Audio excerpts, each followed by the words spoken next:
right, welcome to the last meeting of, well, today's the last day of Senate Judiciary. I don't know if this will be the last meeting. We are scheduled for this morning, and whatever we don't cover, we'll roll over to the noon hour. So we will be meeting all day, but it is the last day for bills to come out of committee. So we're going to do our best to hear all these bills. We do have a pretty aggressive agenda. There are 5 bills on the agenda, but like I said, we're just going to go for as long as we can, as we need to, and then we'll carry whatever over to noon. Pierre, do you want to go ahead and do a roll call vote? Or not a vote, just a roll call? Senator Kriegel, I'm here. Senator Crum, Present. Senator Hicks, Excused. Senator Kolb, Present. Chairman Olson. Here. You have a quorum. All right. So the first bill we have is House Bill 70, the Wyoming Granite Act, brought to us by Representative Singh. Welcome to Senate Judiciary. I promise it's like nothing you've experienced before. Have you testified in front of Senate Judiciary before? Good morning, Mr. Chairman and committee. I think I have with my first bill that I ever ran. All right, very good. Yes, decriminalizing vehicle idling. Ah. I understand you have an aggressive agenda today, and so I We're gonna appreciate take our that. time though, especially this is a big bill. Uh-huh. So please don't feel rushed. We're gonna take our time with it. Thank you, Mr. Chairman. And I believe this is a big idea, but it's an important thing that needs to be addressed, and it hasn't really been addressed yet. And so, with your permission, Mr. Chairman, before you, I have House Bill 70, which is the Wyoming Granite Act. Granite stands for Guaranteeing Rights Against Novel International Tyranny and Extortion. And it's a clever name, but what's happening right now is that we, as the United States, have a multitude of different services and freedoms that are not recognized in the same way on the global scale. We communicate with people because of the invention of the internet internationally, and our citizens interact with folks from different countries and other governments, but they have the same rights whether or not they're online or offline. And this bill aims to recognize that and to defend that when other powers, other entities try to knock those rights down.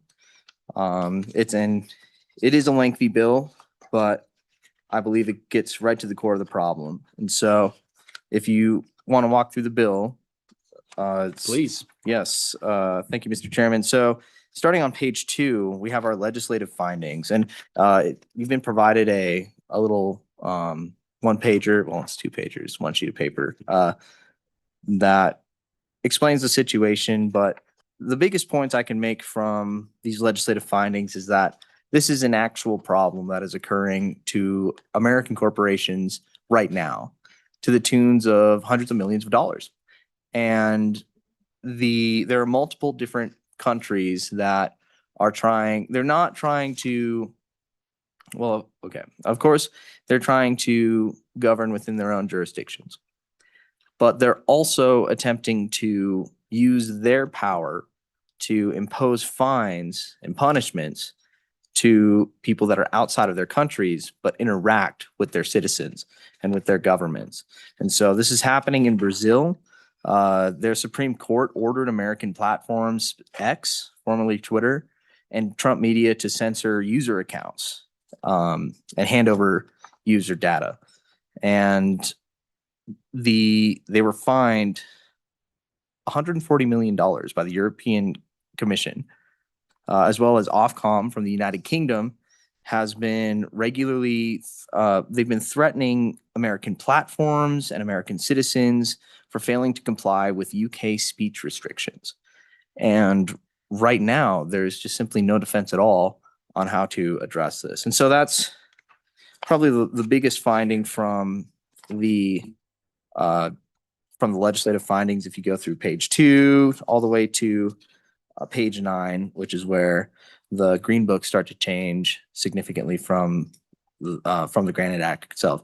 Another thing, just from the findings, is that we are in the United States and in Wyoming, our freedom of speech is an anomaly. And it's our responsibility as the state, protectors of the people, to ensure that their rights are respected. And that they're not bullied by bigger power. Got a question here, Senator Craigo. Yeah, thank you, Mr. Chairman. So, Representative, thank you for coming this morning. When you say our First Amendment's an anomaly, what do you mean by that?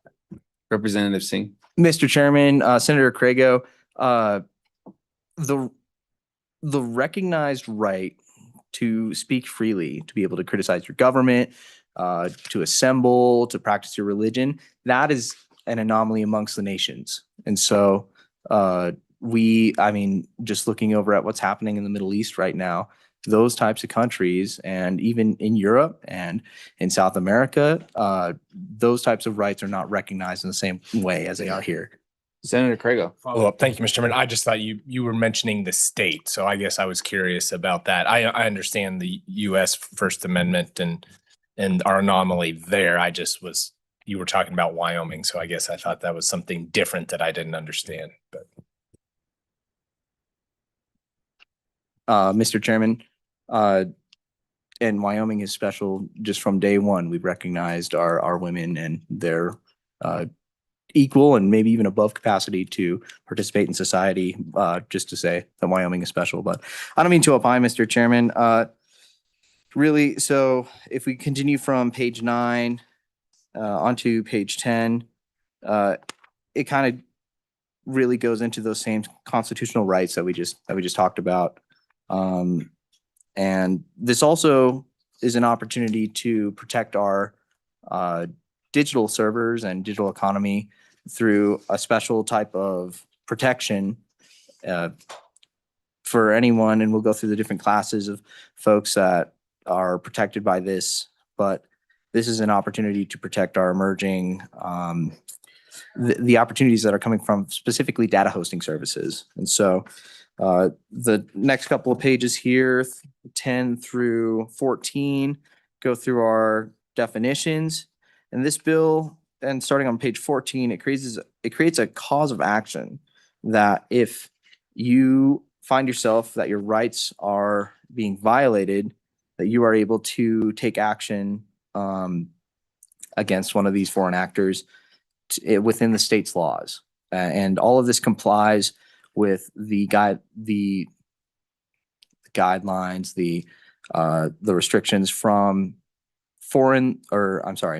from national law and to comply with international law. So this is operating totally within our jurisdiction, and we're not overlapping with those powers.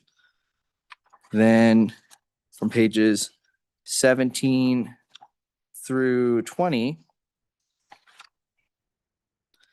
this explains who specifically is protected here. So we have a natural person who is present within the state, a Wyoming resident, a Wyoming business entity, and any United States person who's protected expression, or expressive conduct or expressive association originates from or is hosted on servers physically located in the state. So this would create specific First Amendment protection for anyone that hosts data in the state of Wyoming. And then on to page 20 here, if you look on page 20 of page 20, line 20. So Representative, I Yeah. want to back up to jurisdiction. Sure. 1-44-105. So I understand providing a jurisdictional route for a plaintiff. You're saying that the plaintiff could be a Wyoming resident, a natural person, a business entity, or any United States person who's protected expression, et cetera, on servers physically located in the state. So the question I have for you is jurisdiction also generally covers the defendant as well. So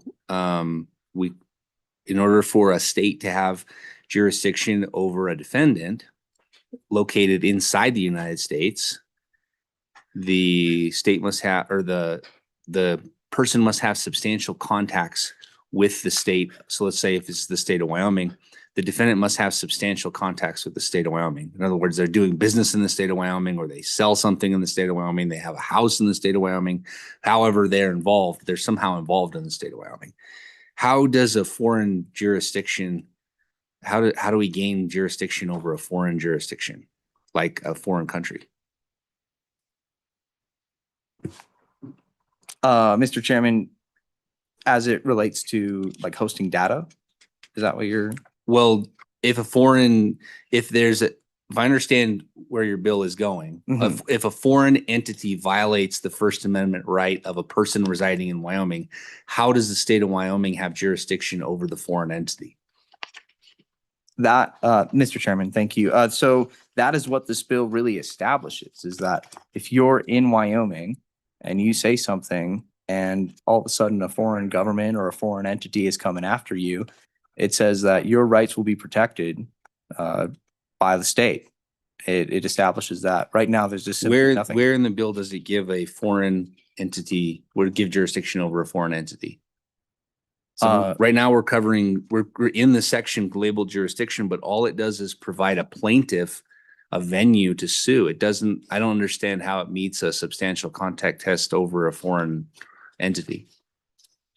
Or are we eviscerating the substantial contacts test? Mr. Chairman, the problem is that these entities have empowered themselves with the authority to threaten with fines or some other measure. I'm not doubting there's Yeah. a problem. I'm Representative Singh. I'm not asking you what the problem is. Mhm. I'm asking you, how does the state of Wyoming gain jurisdiction over a foreign country?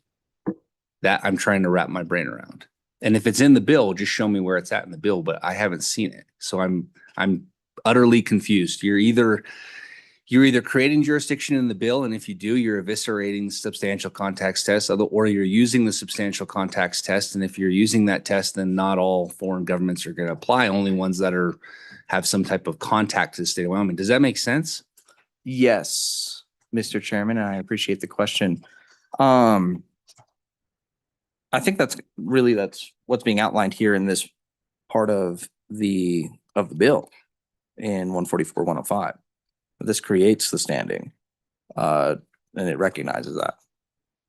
It doesn't. This section, standing in jurisdiction, creates standing in jurisdiction for a plaintiff. Jurisdiction is a two-way street. You have to have jurisdiction as a plaintiff to bring a case, but the court must also have jurisdiction over the defendant in order for the case to be present in the state of Wyoming. That's a pretty big deal. It's a pretty big question as to how in the world does the state of Wyoming have jurisdiction over a foreign nation? There's a reason why your bill doesn't have a statute for that, because it's extremely complex. And I don't think it's as easy as just saying there's jurisdiction.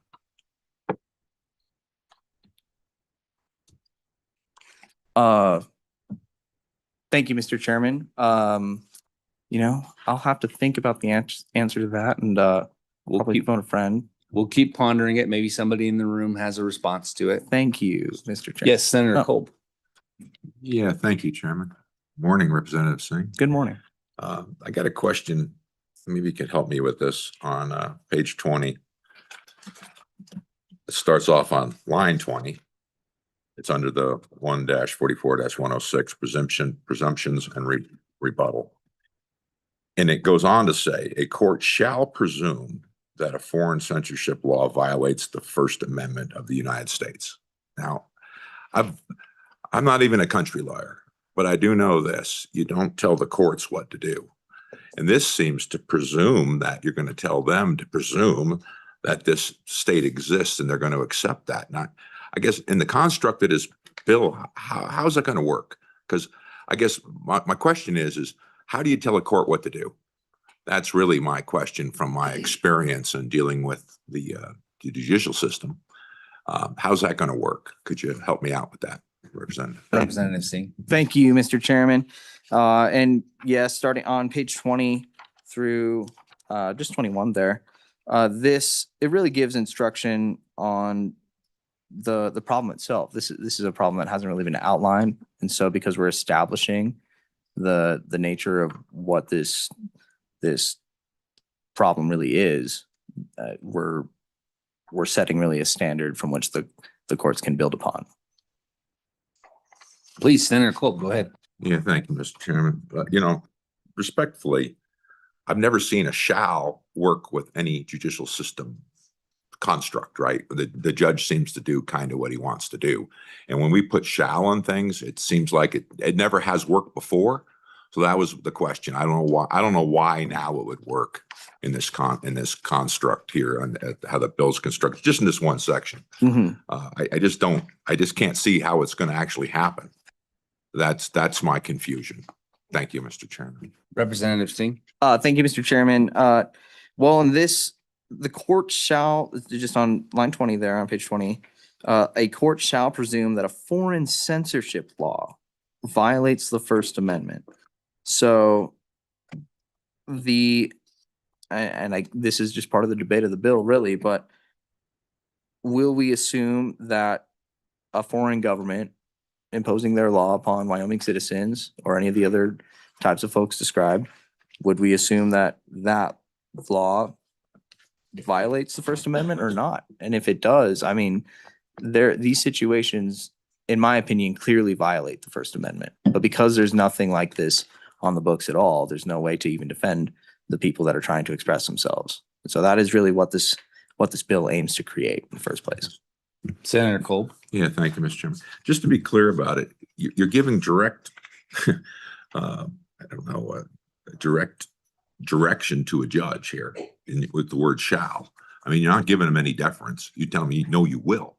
That's what this actually means, right? You shall presume. Well, it goes back to the shall part and telling the judge what he shall do.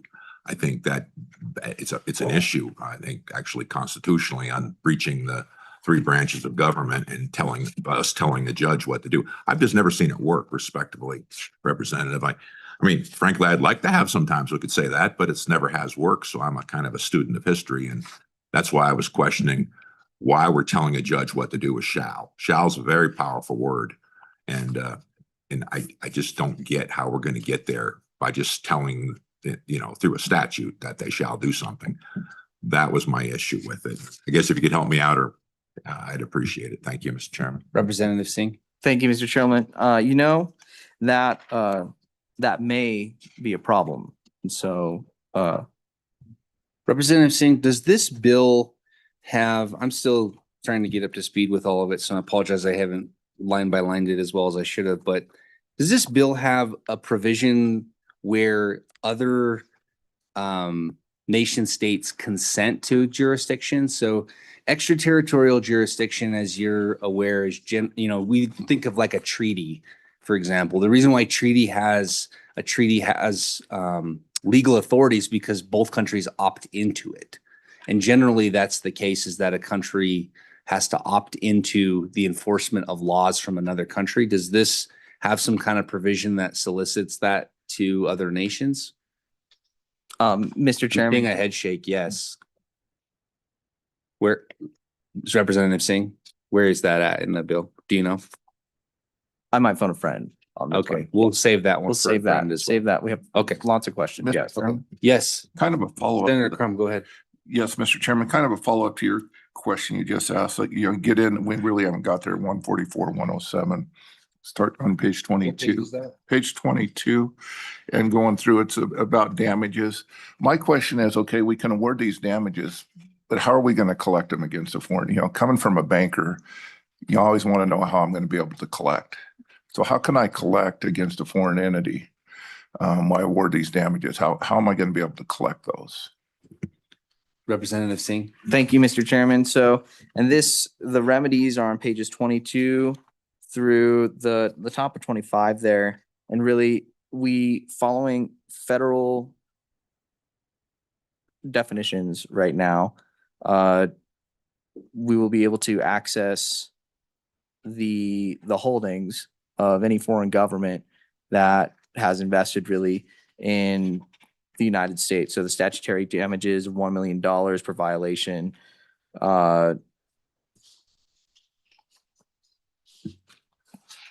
sorry, I'm looking for the section here. Page 24.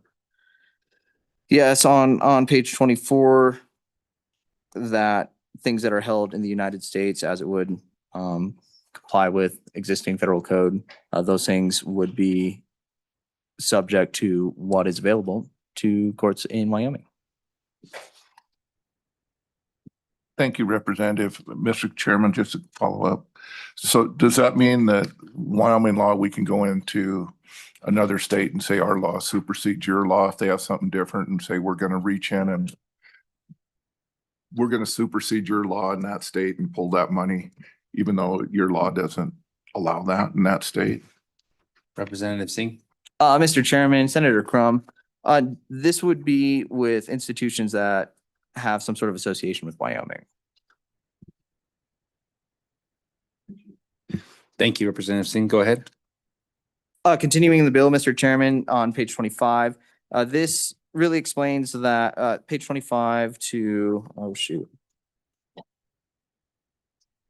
Page 31, it really explains that if there are foreign judgments or orders, et cetera, that come through, that are coming to the state of Wyoming, that the state of Wyoming, and we would not recognize it with anyone that is empowered with our authority. And that we wouldn't arrest, detain, or surrender anyone or provide assistance or cooperating with this foreign international censorship. And then on page 31, it talks about actions against non-residents and foreign corporations. And it says that, okay, an action other than one of these mentioned in, and it would include this in 15107, that against a non-resident of the state or foreign corporation, whether or not confidants reside in Wyoming, may be brought in any county where the cause of action arose or where the plaintiff resides. Then you get to section 4, that the Attorney General shall promulgate all the rules necessary to implement this act. And then section 5 creates when this bill goes into law. And so you successfully walked through the bill. I think there are plenty of questions. There might be even more questions, Mr. Chair. Yes, Representative Singh, on page 26, subsection C, I was trying to understand this section of law. Mhm. And it says any person who knowingly violates subsection B of this section is liable for a civil penalty of not more than $10,000 for each violation. So who is the person that would violate the subsection B? This would apply to state employees. Oh, an employee of another jurisdiction. Or This is for us. this is for us. Yes, this is for recognition from our end. So if an employee of an agency, that would be what would be, give me a scenario of who it would be that would be violating subsection B. Subsection C. Yeah. So No, who would violate subsection B? It's not I can't envision any executive branch individual. So I'm guessing we're talking about the courts. yes, So are we talking about a judge? we were talking about like law enforcement. Law enforcement? Okay. So we're gonna fine law enforcement $10,000 per person. That's what we're doing. That's what you're saying. For For enforcing a for foreign violation. executive law. Yeah. Yes, Mr. Chairman. But could it apply to a judge? Yes. Senator Craigo?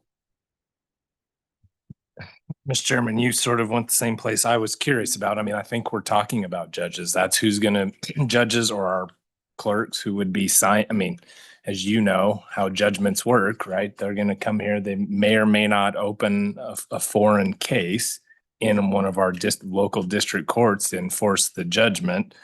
Them by simply accepting the money to open the case would be violating that particular portion of the law, and they may not even know what it is. Mhm. They might just be accepting the filing fee and opening the case. They're going to violate that language. immediately, right off the bat. So I was going to follow up with that. I was thinking the same thing, Mr. Chairman. What do you mean? I assume that's not your intent, Representative, but that's what the bill says. What do you say to that? Representative Singh? Thank you, Mr. Chairman. And Senator Crago, if the language needs to be amended to ensure that just like simply opening a letter to understand what's going on, that somehow would be implicating somebody that works for the state in a crime, I don't think that would be right. But the purpose of this section is to ensure that there is not cooperation with foreign censorship laws. And so giving direction to ensure that those foreign judgments are not being acted upon is really the intention. And then Representative Singh, if we go a little further into subsection D, it says that the state and its political subdivisions, so the state, cities, towns, counties, shall not reimburse a person who violated subsection B of this section. So if the clerk violates the provision, it's coming straight out of their pocket. It's not coming out of the government's pocket. Is that your intent, is to make sure that the individual is the one paying the fine? Even when Yes. they're acting within the course and scope of their employment? Shouldn't their employer be responsible for the fine? Mr. Chairman, yes, I had tied it directly to the individual, but just as a policy decision, that's at the discretion of the body. Okay. All right, committee, anything else for Representative Singh? No? All right, thank you, Representative Singh. Thank you, Mr. Chairman. Do we have any agencies wishing to testify on this bill? Are there any agencies online? All right, how about any associations? Oh, the governor's office, yeah. I forgot you had told me that you wanted to testify on this.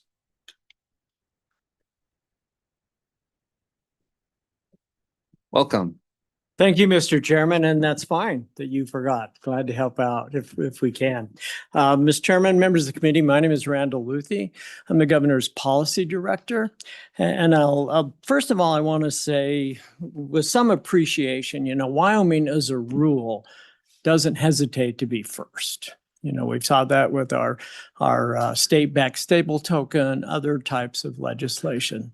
The governor's office feels strongly, that that's a good thing. But on this particular bill, I would tell you that we have a strong sense of uncertainty because there's just so many questions that we believe still have not been answered as we go forward.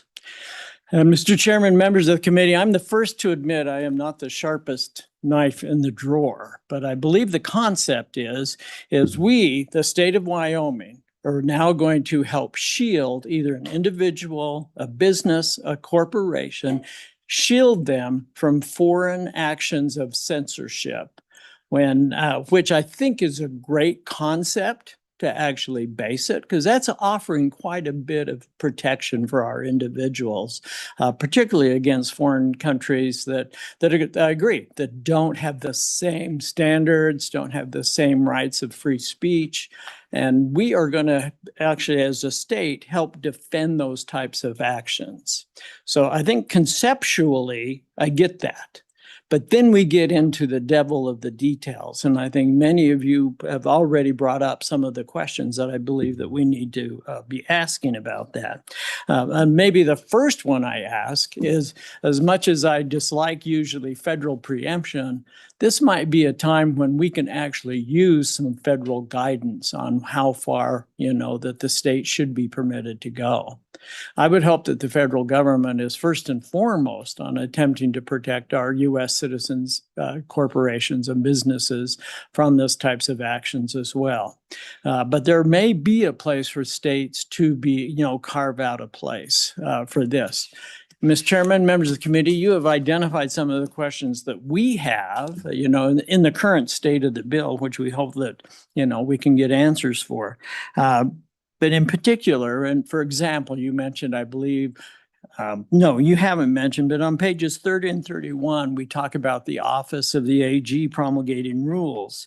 But since we really don't have an answer yet on this, whether or not the state has the authority over foreign sovereignty, we're just not sure how far we can go with those rules. Page 15 talked about applies as far as permitted by federal law.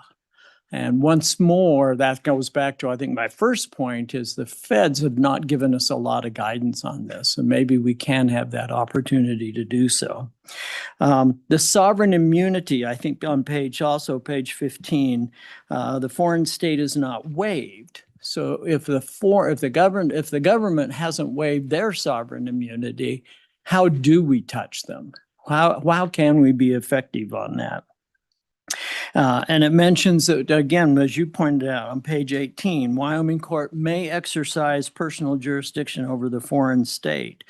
But once again, you go back, if you haven't waived sovereign immunity, how are you able to do that? So, Mr. Chairman, those are just some of the questions that I think you and we would just like answered. Again, conceptually, we're following this. We think we got it, but I do believe it needs a bit more time to bake in the oven, to be perfectly honest, Mr. Chairman. Questions for Mr. Luthi? Yes, Senator Colburn. Yeah, thank you, Mr. Chairman. Good morning. Good morning. Has the purpose of this bill in front of us, have you witnessed any type of actions that have happened that have come through to individual corporations or people in the state of Wyoming from foreign entities doing the things this bill is trying to cover? I mean, it's a broad question, Mr. Chairman, but I just wondered if you could shed some light on anything that had happened that maybe I'm not unaware of. Mr. Chairman, Senator Cobb, thank you for that question. I mean, we have not seen it other than what is mentioned in the bill and the findings, but we are not aware that someone has currently attempted to reach into Wyoming in our jurisdiction to bring these kinds of actions. Senator Crum. Yeah, thank you, Mr. Chairman. Question would be kind of a follow-up to that is, or have you seen where the U.S. government, if something like this has happened in Wyoming or another state where the U.S. government hasn't stepped in to help protect a corporate entity or an individual? Mr. Chairman, once again, that's a little bit out of my bailiwick, so I can safely say I haven't seen it, but I also haven't looked very hard. So. Any other questions for Mr. Luthi? All right, thank you. Thank you, Mr. Chairman, members of the committee. Mr. Crossman. Public, yep. We're just general public comment, but I figured you wanted to go first. Yeah. Thank you, Mr. Chairman. Colin Crossman, I'm here in my personal capacity and not representing any my employer at all. If it's acceptable with you, I can go through some of the questions that you had that I had flagged from the previous discussions. That would be really helpful. All right. I think the primary and most important one that received the most time was the jurisdictional question, effectively the long arm of Wyoming. How do you bring a foreign sovereign into court here? Well, first of all, that's the trigger of that is the Foreign Sovereign Immunities Act. It is a federal law, and there are treaties that surround that describe when a foreign sovereign is acting inside another sovereign's borders when they trigger liability. One of those things is conducting a tort inside the country. There's a Supreme Court case from 1984, Calder v. Jones, that describes how a tort that is a threat occurs, and that is when the threat is communicated to the recipient. So if you send a threat, it's not the sending of the threat that does not create the locus; it's the locus of the recipient. So if you send a threat into Wyoming under Calder v. Jones, the entire tort occurs in Wyoming. And one of the exceptions to the Foreign Sovereign Immunities Act is that the entire tort has occurred inside the United States. So this bill triggers off the Foreign Sovereign Immunities Act. We're effectively using that federal statute, and the power that it retains for the states, very small amounts of power, but the power that it retains for the states to effectively execute all of the activities under this bill through the jurisdictional hook that it provides. There's a couple of other hooks that it provides that can be used as well, but that's the primary one, is the sending of a threat into Wyoming. I believe another element that was discussed, this was by Senator Crum, collections. How if this bill were to pass and someone were to successfully have an action and receive a judgment, how would they collect? Foreign entities, foreign sovereigns have to maintain bank accounts in the United States for the purposes of executing foreign exchange. The dollar is the world reserve currency, and the only way to have that occur is for those foreign exchange assets to be held here in the United States. So a judgment in Wyoming would be able to attach bank accounts that have funds in them from those foreign sovereigns. And that has been shown before. For instance, I don't have the case citation in front of me, but we had a situation where I believe it was a Cuban, the Cuban government shot down a plane and the Americans were able to recover there. So that's how collections can have that. Also, under the Foreign Sovereign Immunities Act, that act is the enabling act that allows this power to. So, Mr. Crossman, I'm gonna look deeper into the Foreign Sovereign Act, but I want to jump back to Okay. I'm just familiarizing myself with the Calder v. Jones case. The Calder v. Jones case did not involve a foreign nation. I'm not sure if it involved it involved two states. Yes. And the effects test is the test that it uses to determine jurisdiction. But it wasn't a foreign nation. So explain to me how that case applies to a foreign nation. So, Mr. Chairman, the case applies to the discussion of how the threat works. So the foreign nation has effectively, by acting in the United States, the federal government has said the Foreign Sovereign Immunities Act is going to regulate the interactions with foreign sovereigns.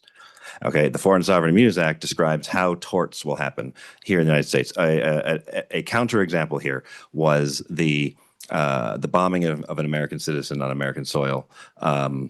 And not counteract, this is an analogous example. The Foreign Sovereign Immunities Act was held to allow the recovery there because the tort occurred here. The fact that the planning occurred in another country was not enough to mean that the whole tort didn't occur here. So that recovery was allowed. So we're using Calder v. Jones to make the argument that the whole tort has occurred in Wyoming. That's now as part of the First Amendment jurisprudence that we're working with. And so a foreign entity acting in the United States would still be subject to that. Now, the Foreign Sovereign Immunities Act describes when and where their sovereignty is waived, similarly to how we would waive it in a governmental immunities case or something else. Like, if the government enters a contract and then breaches the contract, they have effectively waived some of their immunity with respect to that. So it sounds like with the Foreign Sovereign Immunity Act, there's still essentially a minimum contacts test, because it says that the country has to be doing commercial activity inside the state where the tort or whatever is committed. Yes, Mr. Chairman, there are other sections that allow that to be where the commercial activity is not the sole determinant. Let's see. From what I'm seeing, the general rule of the act is that nations have sovereign immunity. Yes. The exception to that is commercial activity, a waiver, so they actually waive sovereign immunity, or terrorism. That's an A5. I'm guessing we're talking about terrorism, we're talking about commercial activity. And so there still is a requirement that that foreign nation have a substantial contact, essentially. It's not called substantial contacts, but they have to be doing commercial activity in the state of Wyoming. Is that correct? They have to be doing commercial activity in the United States. In the United States. So I believe the tortious act doesn't necessarily require commercial activity because in the bombing case, well, that would be terrorism. That's terrorism, yeah. The commercial activity exception should still be able to be used because of the foreign exchange component. I mean, foreign exchange is a commercial activity as well.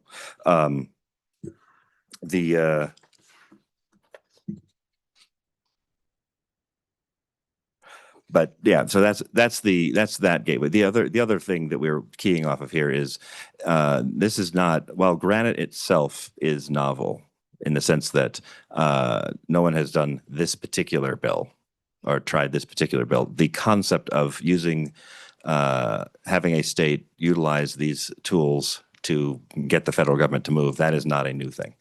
The state of New York in 2008 passed a bill called that was basically preventing libel tourism, followed by California and a couple of other states. Those bills utilized similar tools, and then the federal government followed up about a year later with the Federal Speech Act, which of course is discussed in this bill and other things. The Federal Speech Act effectively prevents the use of foreign libel laws on United States soil. If the Granite Act uses the same concept of having the state utilize these tools that are embedded in the Foreign Sovereign Use Act and incidentally the IOIA, but we can just talk about the FSIA, but since the IOIA is just a mirror of that, to get to put this into place so that the feds then create a broader scaffold in the future. Like I said, a couple of other things that were mentioned were, we do have an amendment, by the way. We do have Yes, an amendment. We do have a question. Okay. Senator Culp, go ahead. Yeah, thank you, Mr. Chairman. I want to circle back around on perfection of a judgment. Yep. I don't understand how this could work. So you're saying that, okay, there has to be some sort of account here in the state of Wyoming that could get a judgment upon. But the question I have is the amount of money we're talking, let's just say it exceeds the amount of money in that account. In other words, you had $1 million and they get $1 in there. So how do you go ahead and collect that $999,000 that there's no money in the account for? So how do you go beyond that, whatever assets they may have in the state of Wyoming? How do you go beyond that? That's my question. Mr. Crossman. Thank you, Mr. Chairman. Senator Culp. That I think would be similar to any other judgment. I mean, if you get a judgment against, if somebody wrecks your car and they don't have insurance and they don't have assets, you get a judgment against them. You can't collect either. So similarly, the state of Wyoming does not have any authority to go into a foreign jurisdiction and attempt to seize assets that are over there. We can only attach assets and do things that are here in the United States. So we are not, this law does not attempt to go outside of the boundaries of the United States to seize assets at all. This is only, so the first half of it is the sword where people are communicating threats into Wyoming. We have a cause of action. If they have assets in the United States, those assets could be attached. If the bank accounts, if they happen to own land or have state-owned industries that own land or do business here, they would have contracts, they would have other things. State-owned businesses are another way that the commercial test would be satisfied, incidentally. But no, if for instance North Korea, which doesn't have any assets in the United States, at least officially, were to do something like this and violate this act, then the state of Wyoming would not be able to help our citizen collect a judgment in any way. And we're not suing North Korea, and that's not going. Yeah. So that's this is mostly about the European Union, England, Brazil, those countries which are attempting to. That's it. If I might go here a little bit, the long arm of Wyoming. This is a reflexive law. We're not saying that Wyoming is going to go out and tell Europe, don't fine our citizens, or we're coming after you directly. It's Europe is coming to us and saying we're fining your citizens, and we're saying no, you're not, and that's a tort here. So in order for this law to work, they have to be pushing these things into our country, which they are right now, and if, so it's kind of a reciprocal relationship. If they agree that they can come in and fine our citizens, then they're availing themselves of our laws to do so. Mr. Chairman. Senator Cole. Yeah, thank you. Go Just ahead. Let me try to drill down on exactly what I'm talking about. My concern is this gives people a false sense of what they could collect.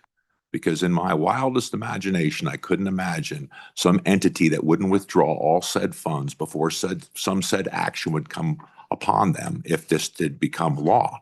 So there's nothing there. My point is, there's nothing there monetarily to be gained. Nothing. They'll just, remove assets. I mean, that's my question. I mean, you'd have to have an escrow. You'd have to say, well, then if you're going to do business in the state of Wyoming, you need like $1 million escrow or some such number so we could then attach that money.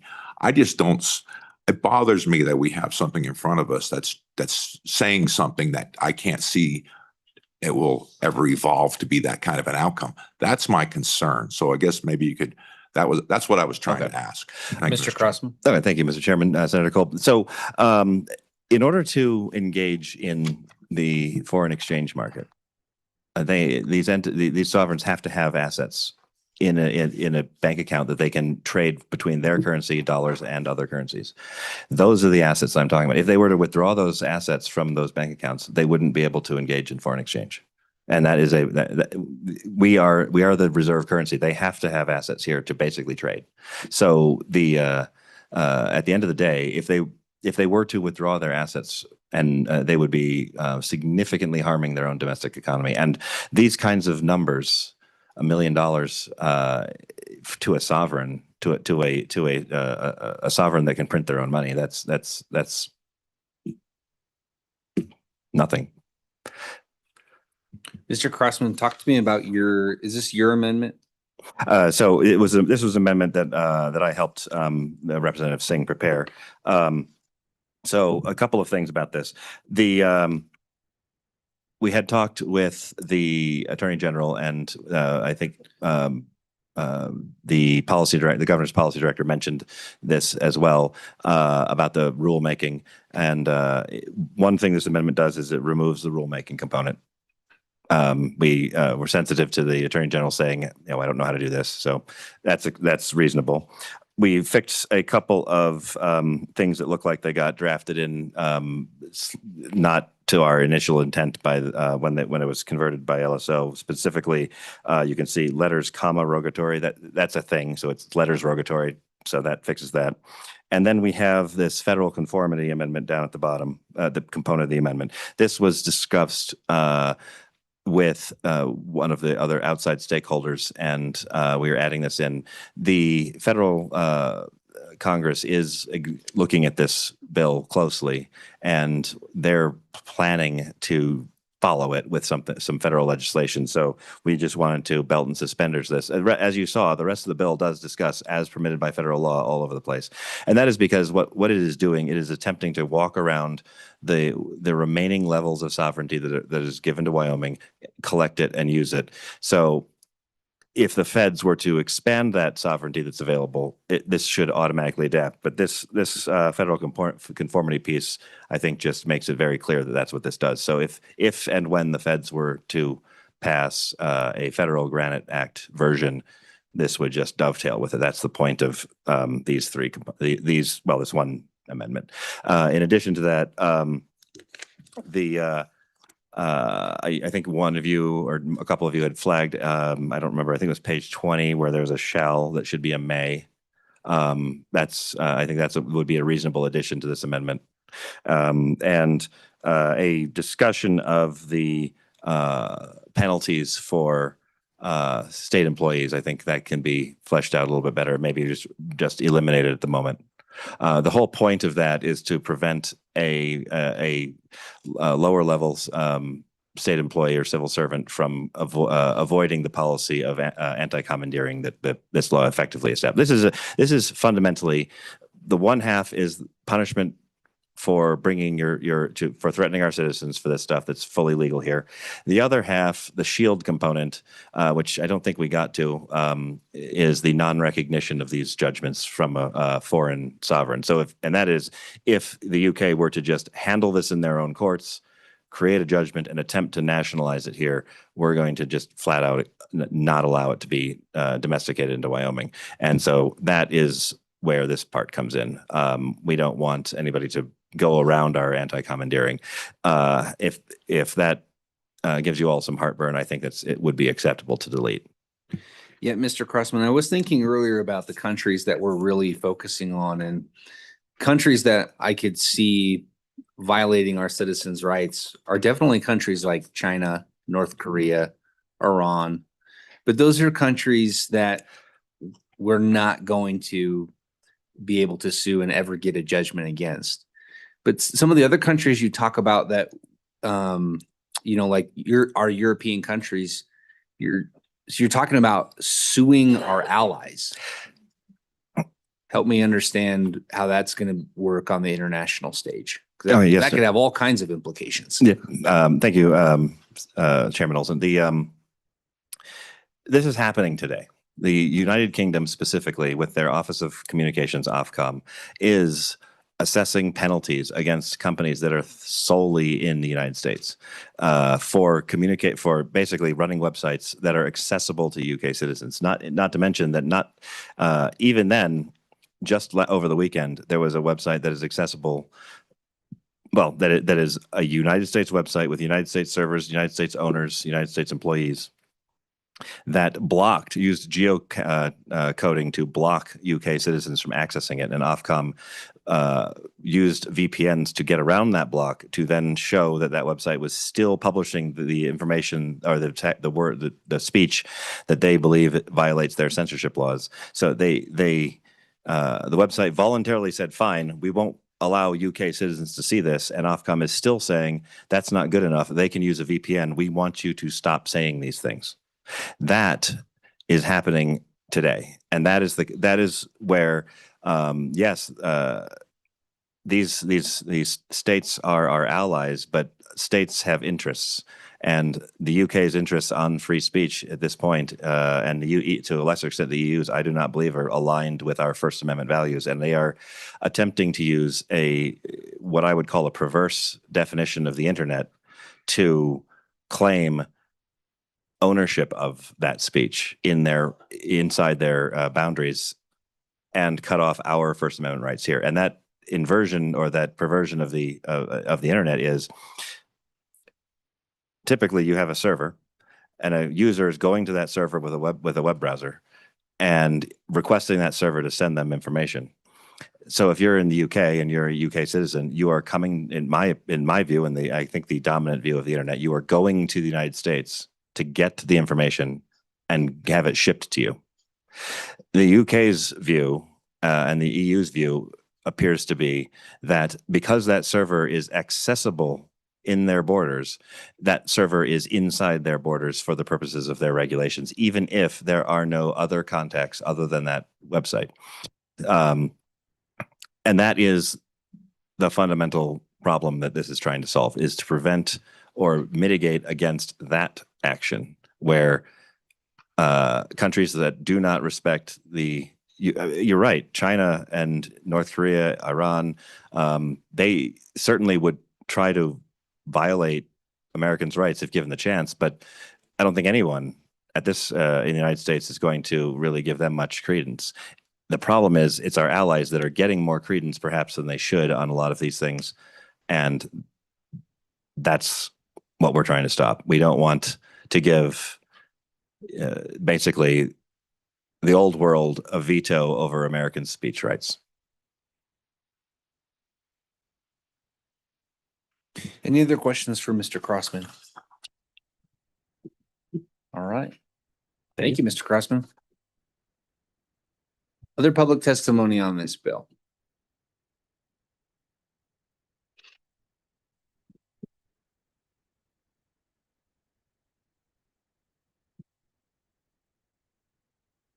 Welcome. Thank you, Mr. Chairman. I'm Tyler Lindholm, State Director of Americans for Prosperity here in the Cowboy State.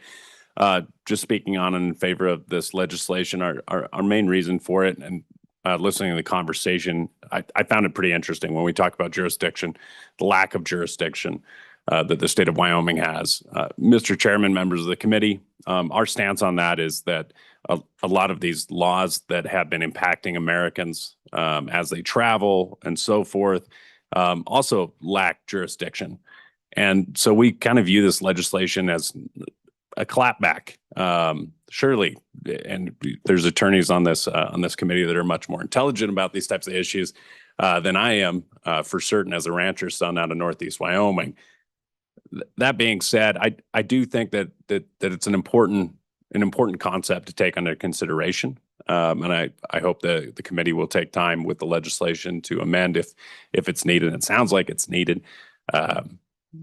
We do appreciate the effort to protect First Amendment rights here in the state of Wyoming. And I do think that there is an economic development angle as far as ensuring that data, the data stored in Wyoming does have the same protections. That's probably the most important part of this piece of legislation for us here at AFP. And with that, Mr. Chairman, I'll stand for any questions. Senator Craigo. Thank you, Mr. Chairman. Mr. Lindholm, can you, I think several of the witnesses referenced maybe some possibility of federal legislation, which actually seems much more sensible to me, just based on what we're talking about here, rather than one state, one of the 50, bringing this. Can you give us an update on where that is? What it look, is it similar to this? What's the likelihood of that actually going somewhere? Because I really think that's the answer long term, but maybe you could help us with that. Mr. Lindholm. Yeah, thank you, Mr. Chairman, members of the committee. I can speak to some of the priorities that we're currently seeing out of Congress. Primarily right now, they're not specifically looking at several of the pieces of legislation like the Speech Act. They're focusing on permitting reform primarily, but that doesn't mean that can't change very quickly, hoping that it does. As far as specific pieces of legislation that would handle these types of issues, a lot of them do reference pieces that you see in this legislation. You can see that the drafters of this legislation were able to pull together some of those pieces. As far as the promise that they'll get done, the Wyoming legislature is far more effective than Congress. So, Senator Craigo. Yeah, different question. Follow up, Mr. Chairman. Go ahead. So, Mr. Lindholm, I think the previous witness, really mentioned there's really two, and you did a little bit too. There's two different pieces here, right? One is a sword and one is a shield. I think the shield is much easier for us to implement from a legal, practical point of view than the sword, right? I don't know if we can amend that in here today, but as moving forward, I think that's something we should talk about or think about. Is it's much easier for us to determine our own jurisdiction within our courts. It's much harder for us. It's going to be really hard for us to figure out a way. One of the first cases we have to read in law school is International Shoe, right? And that's all about long arm jurisdiction. Anybody who's been to law school has read that case. They understand what we're talking about. And that's the problem with this particular piece of legislation is we're essentially overriding hundreds of years of, court cases regarding long arm jurisdiction. And that's not addressed in here. But something we could think about going forward. Again, I'm not smart enough to figure that out in this very extensive piece of legislation today. But what do you think about us at least trying to do something on a defensive side? I think that would be helpful. It would also protect those folks that are sitting here. Just says you're not going to come to Wyoming and issue you're not going to come to our courts and get a judgment that violates the First Amendment. That's a whole different story. I think that's much easier to do. What do you think about that? Mr. Lindholm. Yeah, thank you, Mr. Chairman. To Senator Craigo's question, I would agree. I do think that is probably the easier aspect. But also on that note, when we look at some of the kind of wild stuff the legislature has done over the last 10 years, even going back to 77, 78, when the LLC was created, there was a lot of pushback even then on some of those different types of concepts. But that being said, even those were kind of more of a shield type of situation. If you look at the LLC, that was the intent and purpose, was to shield some of those assets. So, Mr. Chairman, members of the committee, yes. Senator Craigo. Yeah, one more question, Mr. Chairman, and I should ask Mr. Crossman too, and I'm sorry about that. So if you go look at the Federal Sovereign Immunities Act, there's an exemption for certain entities that the president designates. For example, the UN's one of those designated entities. And so my question is that we actually cannot go issue a judgment to them. So we might need a little help on how that works, because some of the entities we're really talking about today may be exempt from judgment anyways. And maybe Mr. Crossman can come back up and explain that, because as I'm just reading through the act, the president gets to create a list, and that changes from time to time, but he or she gets to determine who we can actually levy a judgment against, whether that's in federal or state court. Do you know anything about that? Mr. Lindholm. Mr. Chairman, I do not. I have frequently written our president. He doesn't write back, so I'll leave that to Mr. Crossman. All right. Thank you, Mr. Lindholm.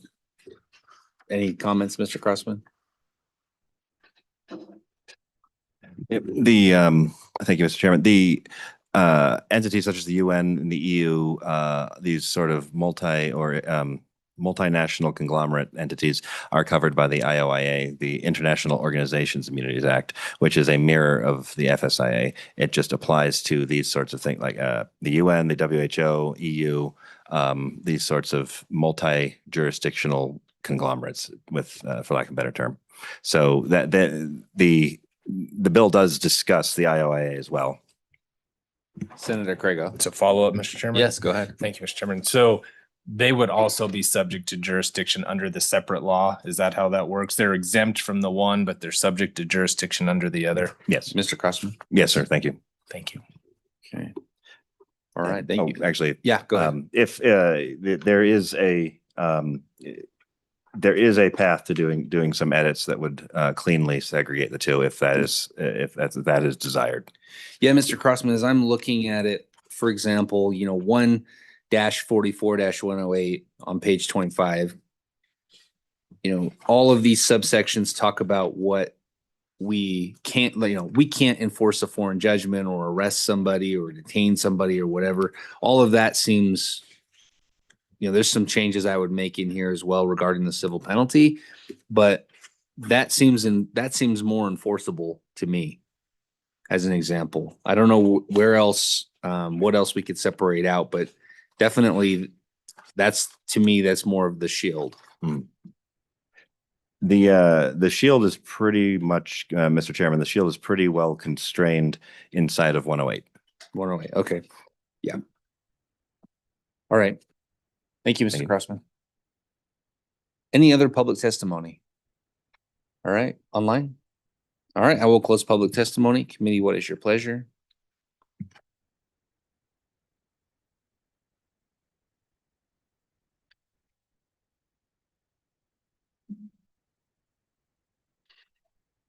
All right.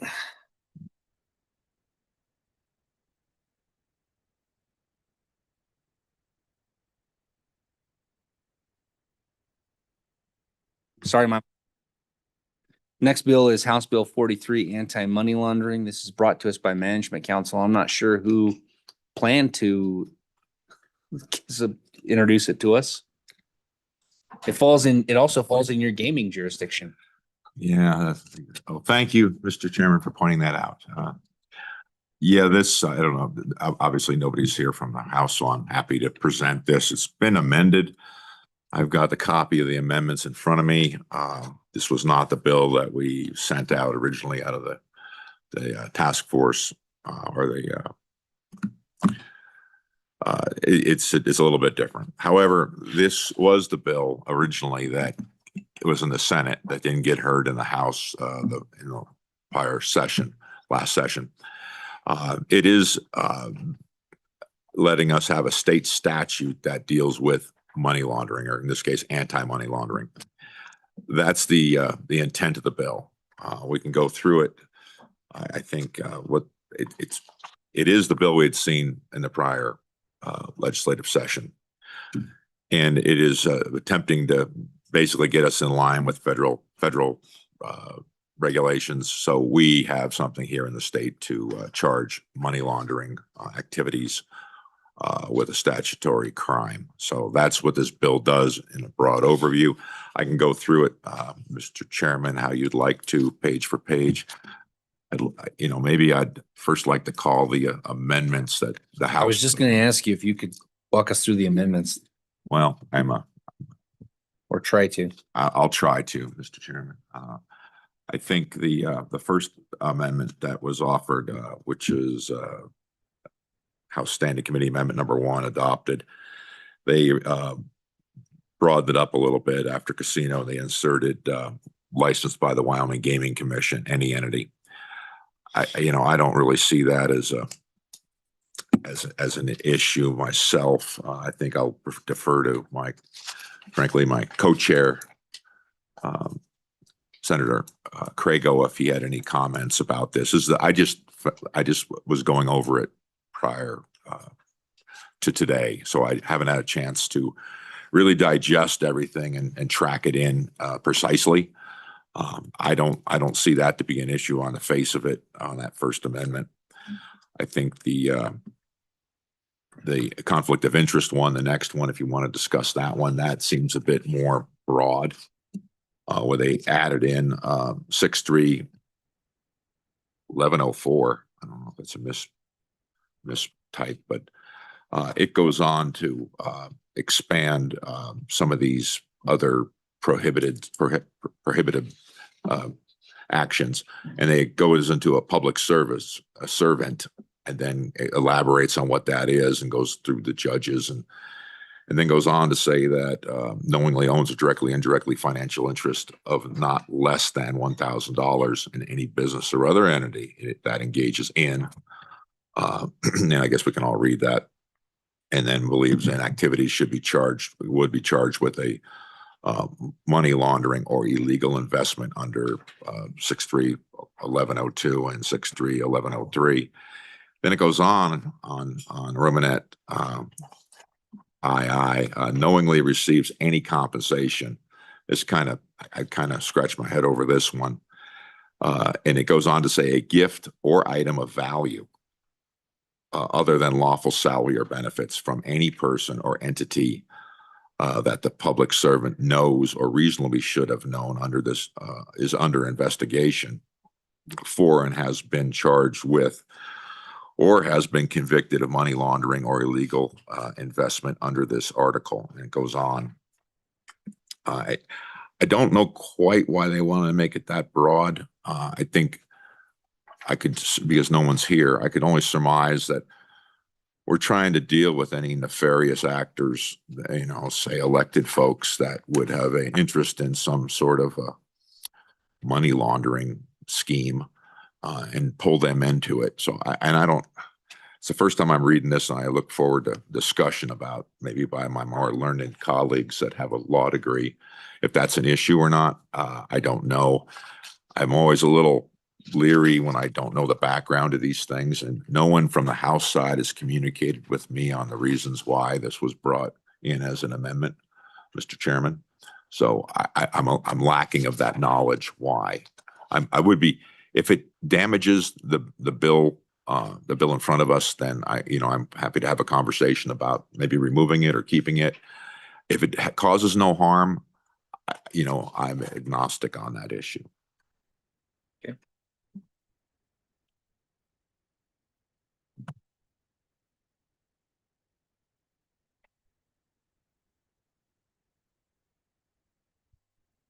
Senator Kolb, we had last year legislation on anti-money laundering. Do you know what is different here as compared to what we considered before? Mr. Chairman, no, I don't know exactly what doesn't track from the last. The basis of this legislation came from the bill in the prior session. I will tell you that, and we worked it during the interim process, and I don't believe any large changes happened between those two. That bill that we had and passed out of the Senate last session. I'm not aware of any large changes that are reflected in the present piece in front of us. It is, I think, in whole what was presented the last session. I think it represents the intent, Mr. Chairman. I am concerned about the amendments, maybe going too far. I'm, like I said, there's nobody else here to explain it, and I've never been told why they thought this was necessary in the House to amend it in the way they did. But to the best of my knowledge, I'll say that is a legal term here, Bart. Okay. All right. Any questions for Senator Kolb? Senator Grego, comments? Comments, Mr. Chairman. So I would just note, and this might be fairly important. So on page 2, they took out reasonably should know. No, knew or reasonably should know. That's a very big change. And What paragraph is that? well, it's right here, Mr. Chairman. I have the original version, introduced version, so it's right here. Page 2, lines 13 through 15.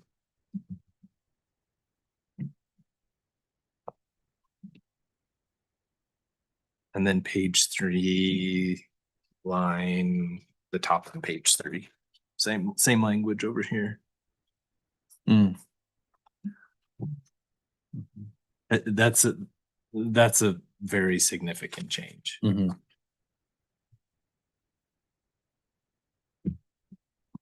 Mr. Chairman. Senator Crum. Yeah, I'm going to the amendment that was added under like I say, I'm not sure it's the right section, but 16.3-1104, and then the Roman numeral 2 down below. Are you on the Um, amendment? Amendment, yes, sir. Okay. So it's on page 2 of the amendment. Or number 2, it says, knowingly receives any compensation, gift, or item of value. Mhm. I guess I struggle a little bit. So let's say a teller in the bank receives a flower from somebody that had a value of $2.50, and not knowingly knowing that she or he is participating in a crime. Just somebody friendly gives you, hey, thanks for helping me. The word any seems to be pretty broad to me.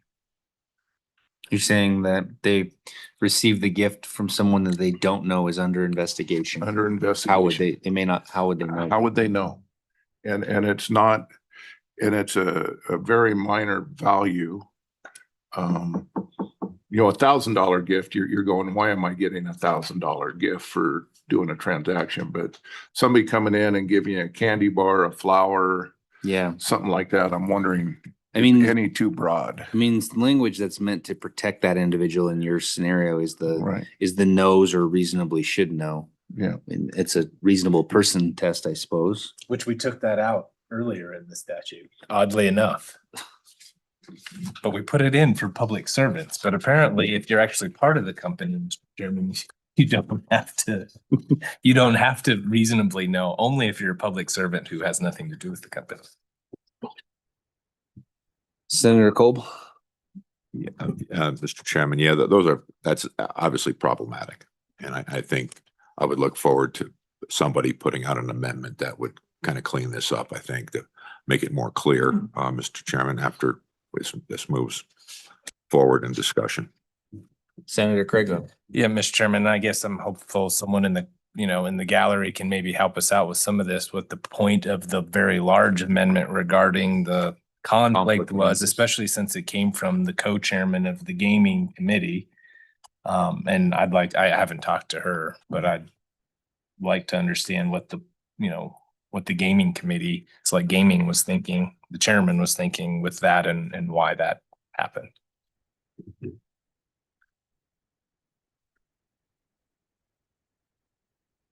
Representative Ottman, what time does the House gavel in? Really? We don't gavel in until 11.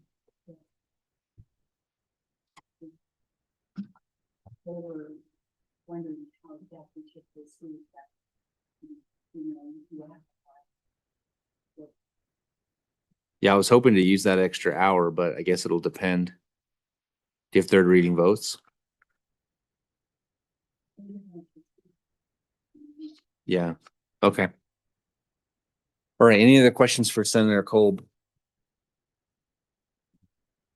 Any other comments before we go to public comment? Hopefully we'll get some answers. Any agencies wishing to testify on this bill?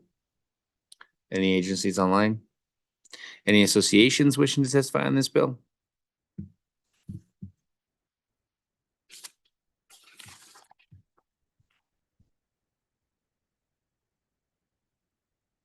Welcome.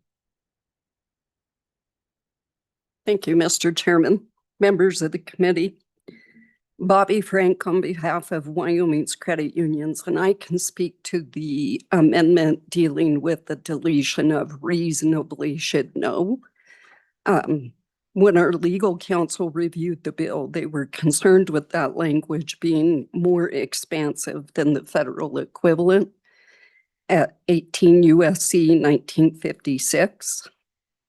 And Mr. Chairman, I think Senator Crago hit it on the head. Essentially, that concern, I'll just give you the example our attorney gave us. By this standard, a credit union could be charged with money laundering if they have an account for a local grocery store and there's a rumor in town that the store is selling beer to minors.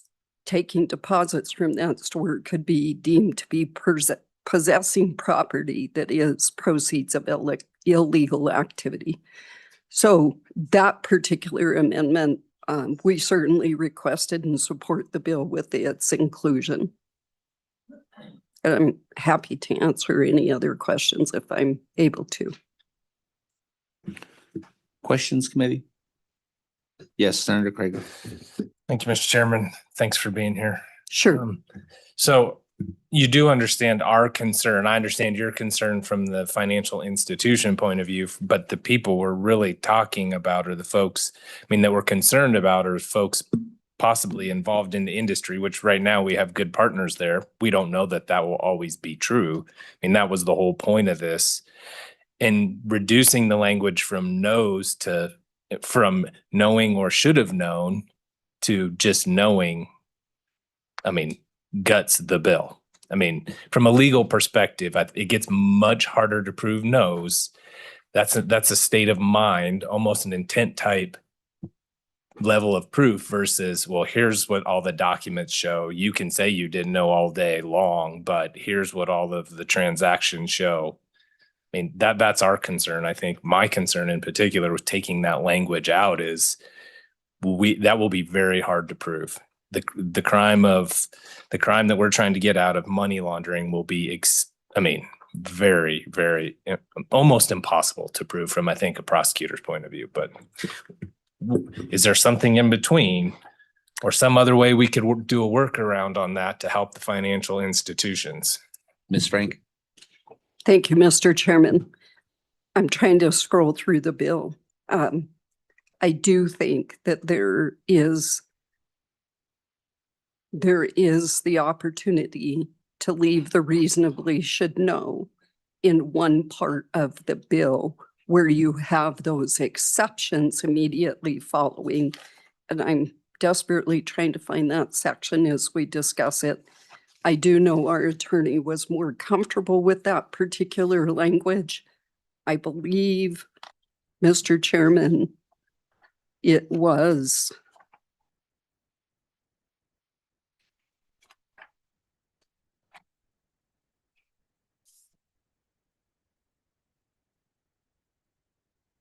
I don't have that section in front of me right this moment. It looks like it's either on page 2, Romanet 2, or page 3. This is of the engrossed version, Romanet 3. Those are the two places where that language goes.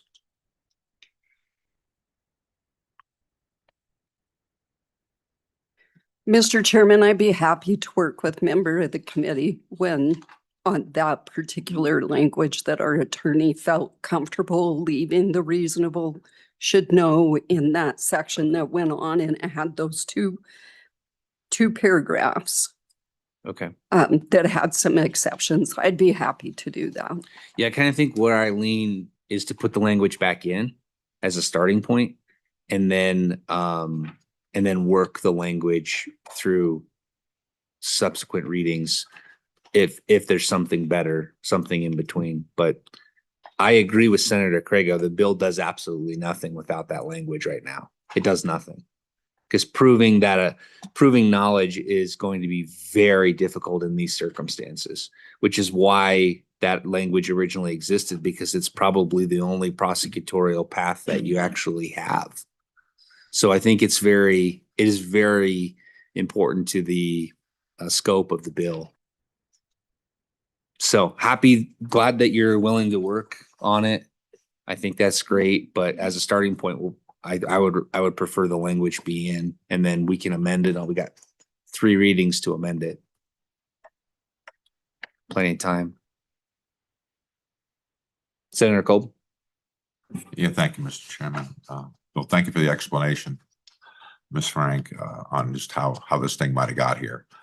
I think I in total agreement with the chairman. Yeah, right here, this language needs to be worked on. Look forward to having something to consider later on, but I think it's very problematic, just the way it's currently structured. So thank you for the chance to comment about that, Mr. Chair. Thank you, Senator Kolb. Any other comments, Ms. Frank?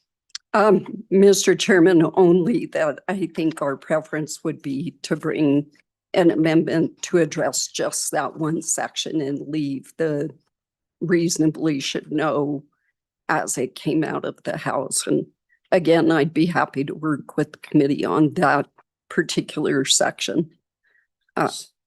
Senator Craig. Yeah, Mr. Chairman, I was just going to point out, I mean, I think there's an availability for an amendment here that talks about financial institutions in particular when they're just conducting business in the normal course of business.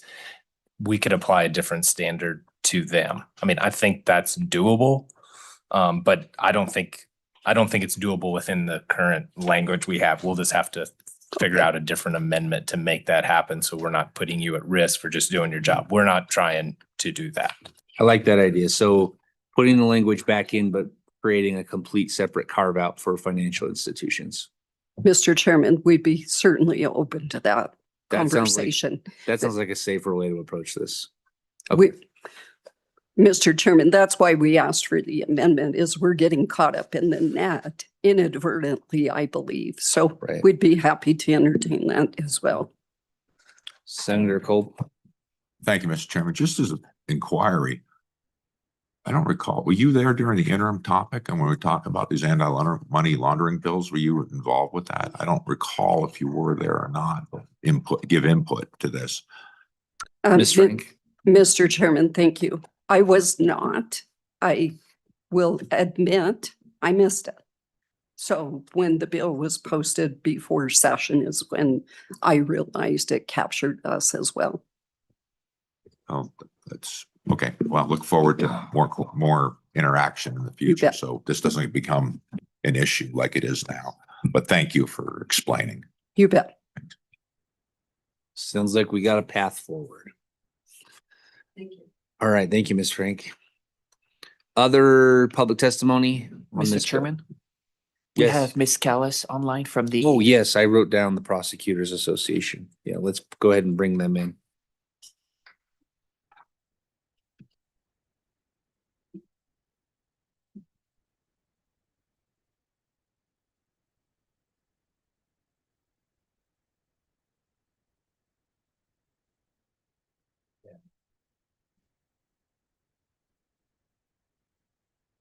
Taking a second.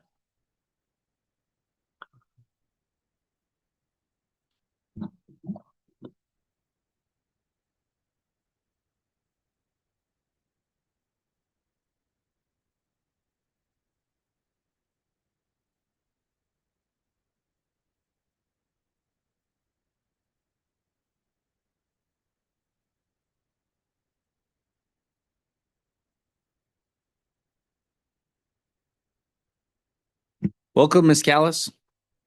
Good morning, Chairman Olson. How are you this morning? Doing good today. My apologies. I will acknowledge I missed part of the discussion on this bill because of another meeting, but I primarily am joining today to make sure that the committee is aware that the Wyoming County and Prosecuting Attorneys Association has discussed this bill and we are in support. Great. I think the only discussion that might be relevant to you that you may have missed what deals with a House amendment under 6-3-1102, Romanettes 2 and 3. There was an amendment that removed or reasonably should know from the language on both of those Romanettes, so that now it requires specifically that the person have knowledge of, and then the activity that follows. We discussed bringing that standard back into Romanettes 2 and 3. I don't know if you have any thoughts on that. It would be very much the position of the association that the reasonably should know is there, as you and Senator Craig already spoke about. Almost in every criminal matter, when there is any kind of actual mens rea, and as far as showing the mindset or knowledge of a defendant, we have to utilize circumstantial evidence in almost every circumstance in order to demonstrate what knowledge they had. And it really is essential to have a reasonable person standard. Otherwise, it's a question of the argument provided that we have to prove that they knew. And unless there is some kind of collateral information to corroborate that, such as a text message or other statement or some kind of communication that we can locate, which rarely occurs, then it would negate really the ability to prosecute. So that reasonably should know is much easier to demonstrate off of principles of behaviors, why a common person and a reasonable person would have had that knowledge. And it's an essential element to the prosecution. All right. Any questions for Ms. Callis? I do appreciate your input on that, where it sounds like we're all on the same page with that language. Any questions, committee? All right. Thank you, Ms. Callis. Thank you. Any other public comment? All right. I will close public comment on House Bill 43. Senator Kolb? I would move House Bill 43. Okay, it's been moved and seconded by Senator. I know, I get it. Apologize, Mr. Chairman. It made me a little nervous for a moment. You might have had to do it. Yeah. All right, it's been moved by Senator Kolb and seconded by Senator Crago. We've got some things to talk about in this bill. Let's talk about the easy amendments that we know for certain. Senator Kolb? Yeah, Mr. Chairman, just a general question. Oh, go ahead. Would it be easier just to roll this back to the introduced version of House Bill 43 before the amendments were put on said bill? Well, Would that be a simpler tact? That's my first question. let's look and see what we would lose the conflict of interest language. We would fix the reasonably should know on those two Romanettes. We would fix page 2, line 6, including any entity defined as a financial institution, which let's look at that.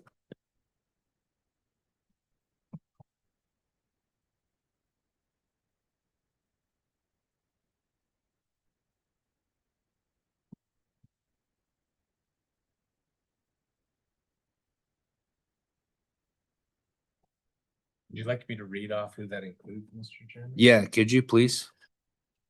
So, Mr. Chairman, that was not in the original language, that last clause, including any entity defined as a financial institution under 31 USC 5312A2.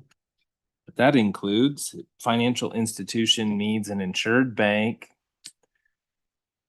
of the FDIC Act, a commercial bank or trust company, a private banker, an agency or branch of a foreign bank, any credit union, a thrift institution, a broker or dealer registered with the Securities and Exchange Commission under the Securities Exchange Act of 1934, a broker or dealer in securities or commodities, an investment bank or investment company, a currency exchange or a business engaged in the exchange of currency funds, an issuer, redeemer, or cashier traveler's checks, an operator of a credit card system, an insurance company, a dealer in precious metals, stones, or jewels, a pawnbroker, a loan or finance company, a travel agency. That one seems a little strange.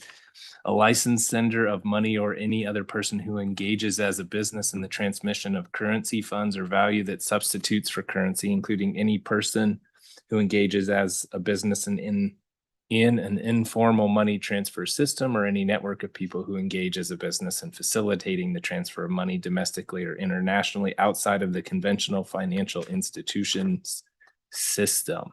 That's a long one. A telegraph company. Oh. A Glad we're including them. business engaged in vehicle sales, including automobiles, airplanes, and or boats. Persons involved in real estate closings and settlements. The United States Postal Service. An agency of the United States government or of a state or local government carrying out a duty or power of a business described in this paragraph. A casino, gambling casino, or gaming establishment with an annual gaming revenue of more than $1 million. And then there's some subsections to that. Any business or agency which engages in any activity which the Secretary of the Treasury determines by regulation to be an activity which is similar to, related to, or a substitute for any activity in which any business described in this paragraph is authorized to engage, or any other business designated by the Secretary whose cash transactions have a high degree of usefulness in criminal, tax, or regulatory matters. I think that's like everybody in the United States of America, Mr. Chairman. Yeah, and I suspect, I don't know why this was brought into the bill, other than I suspect to actually include financial institutions, because a financial institution is not a money transmitter, which is the main focus of this definition as originally drafted. So let's see. I guess a check casher could be a bank or credit union. Otherwise, I don't understand the purpose of bringing this federal code definition into the bill. So I think, Senator Kolb, your proposal might be a wise one if we were just to roll this back, and then we could get more information from the House side on why they thought this was necessary. We already know why the reasonably should know was removed. We know we want to put that back in. I don't know if about the conflict of interest language. Senator Kolb? Yeah, Mr. Chairman, I think it's just a policy choice on your behalf on which way to go with this. I think we know for sure that we're going to have an amendment that's going to come forth from the banking sector on how to deal with that. And I just think it might be better to just roll this back at this time, just for simplicity's sake right now, work the bill through the process, because there's a lot of unknowns here. I don't really know with any certainty why it got the way it is in certain areas. Senator Craigo? Just add on, Mr. Chairman. I mean, the most troubling part about that amendment on the conflict of interest, if you go to the bottom of page 5, it defines what a public servant is. It includes jurors, and this language is somewhat random. I don't know where it came from, so maybe someone can tell me, but includes jurors, advisors. I don't know what an advisor is. Like a financial advisor? I mean, I'm not sure. Consultant, same question.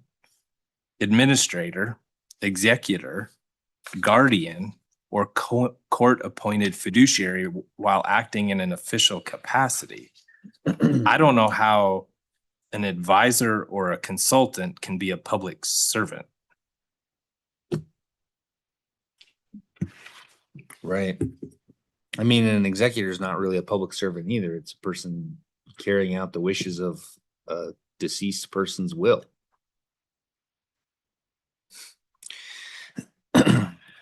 Okay. Senator Kolb? Yeah, thank you, Mr. Chairman. I think the intent was they were trying to the intent was trying to rein in as many actors as they thought were doing something in the world of money laundering. it seems like there's a lot of holes in this strategy. And I'm more in favor of my idea of rolling this back to the original introduced bill as it came into the House before it was amended, Mr. Chair. Senator Crago. Mr. Chairman, I would also note, I mean, this did go through Select Gaming. It also went through Management Council, which is why Management Council's name is on the bill. I mean, it was vetted twice. We had lots of testimony on this particular bill. None against, just lots of people showing up to support the idea and making sure, including the gaming industry, were supportive of the bill. They also want to make sure this isn't happening. Like I said, we have good partners. So I'm having a hard time figuring out why these are wholesale changes. It was a pretty simple bill. To start with, and it was last year when we passed it as well. And now it's become quite complicated. I don't know. I'm with Senator Kolb. I'd like to I think go back to the original version, Mr. Chairman. And then if we need to add a few things back in on the floor to address some of the things we heard today, I'm more than willing to help do that, Mr. Chairman. Okay. Sounds like a good plan to me. Senator Kolb, would you like to state your motion? I'll attempt to state a coherent motion, Mr. Chair, that we would amend this bill back to the original form as introduced in House Bill 43 before this engrossed version. So go back to the original introduced bill. So we would be removing the standing committee amendment number 1 to House Bill 43 and the committee of the whole amendment number 1 to House Bill 43. Second reading amendment, excuse me, to House Bill 43. And seconded by Senator Crago? Yes, sir. All right. Any other discussion? I think we've already had that discussion. So Pierre, are you good? Yeah. Mhm. All those in favor signify by saying aye. Aye. Any opposed? All right, that amendment has been adopted. Yeah, and then we'll just have I think we should still work on the financial institution exclusionary language, but we'll have a conversation about the rest of the bill, I'm sure, once we move this bill through the Senate. Okay. Okay. All right, let's do a roll call vote on House Bill 43. This is a roll call vote on House Bill 43 as amended. Senator Crago. Aye. Senator Crum. Excused. Senator Hicks. Excused. Senator Kolb. Aye. Chairman Olson. Aye. 3 ayes, 2 excused. All right. See, we got 15 minutes and Representative Ottman, you have to be back on the floor, I'm assuming, because you're not going to want to miss third reading votes.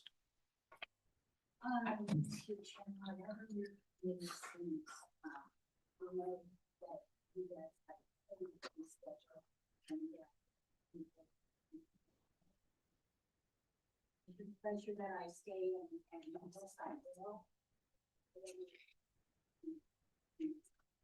Here, I have 2 bills in my stack, but I thought we had 5 bills. Did we only have 4? Or am I missing something? Oh, we do have 3 bills remaining. It's confusing with all the white and green. Okay, so we have House Bill 103 next on the list. Then we have House Bill 157, and then we have House Bill 92. So, okay, Representative Ottman, I mean, we can start it if you want and go, and then when you need to leave, you can leave. Otherwise, we can continue taking comment with in your absence if you're okay with that. And then we can just continue working the bill because we have another hour.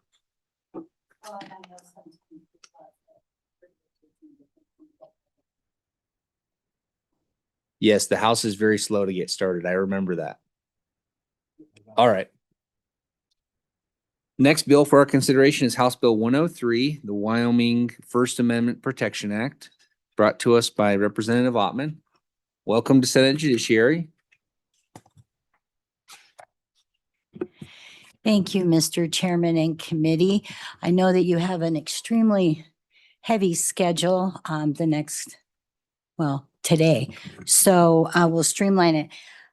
This bill is House Bill 103, Wyoming First Amendment Protection Act. And you saw it last year as more of the name of anti-SLAPP, which is strategic lawsuits against public participation. So a SLAPP suit, a strategic lawsuit against public participation, is a meritless lawsuit filed to silence a critic. The plaintiff doesn't expect to win on its merits. The goal is to impose enough legal cost and stress that the target stops speaking. So we have them, a rancher who testifies against a proposed industrial operation, a small newspaper that covers local government, a citizen who speaks up at a public meeting. All are vulnerable to SLAPPs under current Wyoming law, which provides no specific mechanism to dispose of these suits early. When I prepared these notes, 34 states and the District of Columbia had enacted anti-SLAPP protections. Wyoming doesn't have any, and this morning I heard that there's 40 other states. So it is something that's really being looked at across the nation. What HB 103, Wyoming First Amendment Protection Act, creates is a substantive immunity, which is a firm basis in reality. It's important, meaningful, and considerate. So that's substantive immunity from suit for anyone whose conduct falls within constitutionally protected activities of speech, petition, assembly, and religious exercise.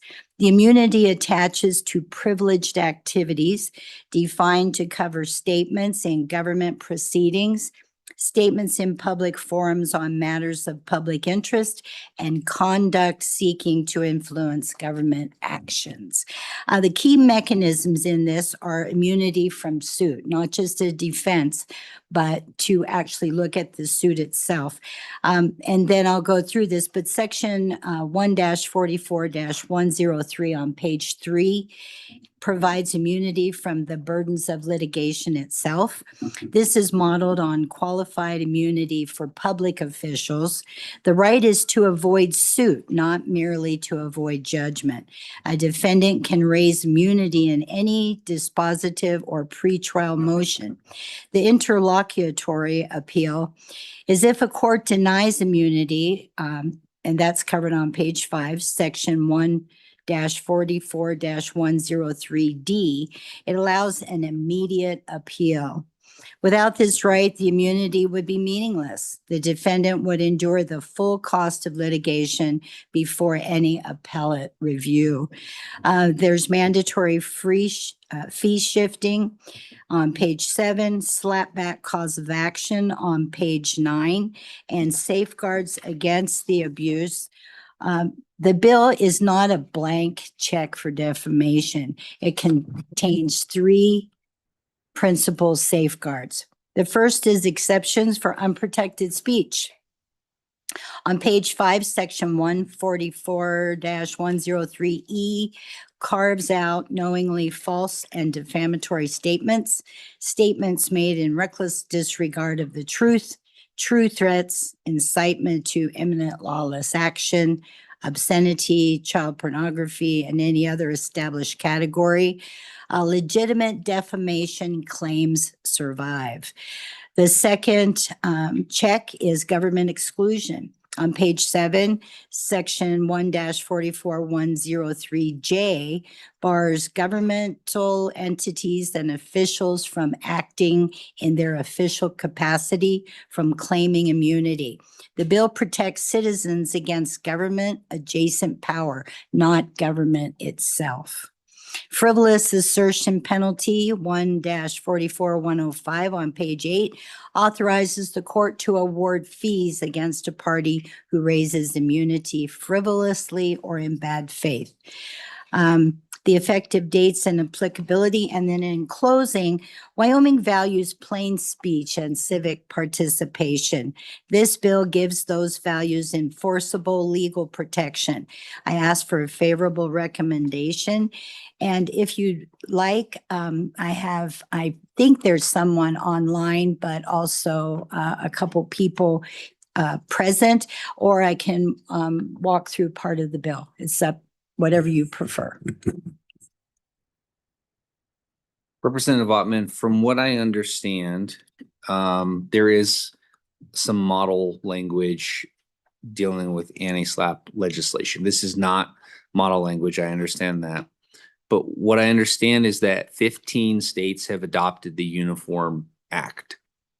And most significantly in the Uniform Act, it does not contain the concept of immunity.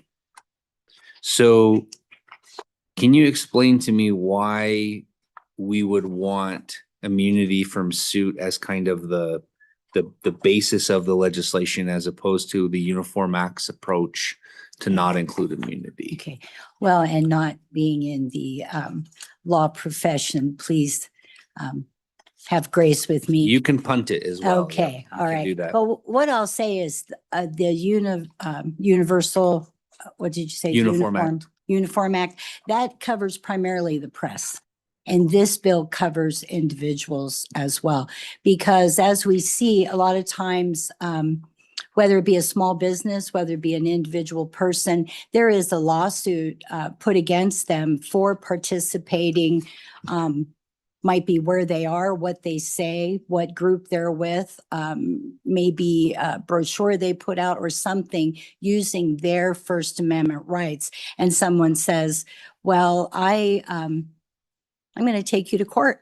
So they most certainly can do that. What this bill does then is look at it and to say, and to go before the court and say, does this lawsuit contain merit? Do you have merit? Was there egregious action by this person that goes against your rights? At no point does it limit a trial by jury. At no point does it limit the progress that normally would go. But this protects individuals, small businesses, the press, anyone that has a suit placed on them in the hopes of shutting them up and possibly keeping them in court until they have no further finances to maintain or to defend themselves. And so the main reason I brought it was against frivolous lawsuits. And that not only goes against individual rights and First Amendment protections, but it also really is presenting a quagmire in our courts. So I hope that answered some of your question. So not being based on the model, the Uniform Act, what is this bill based on? Where does this language come from? This language basically came from civil procedures, okay, and First Amendment rights. It also has been vetted by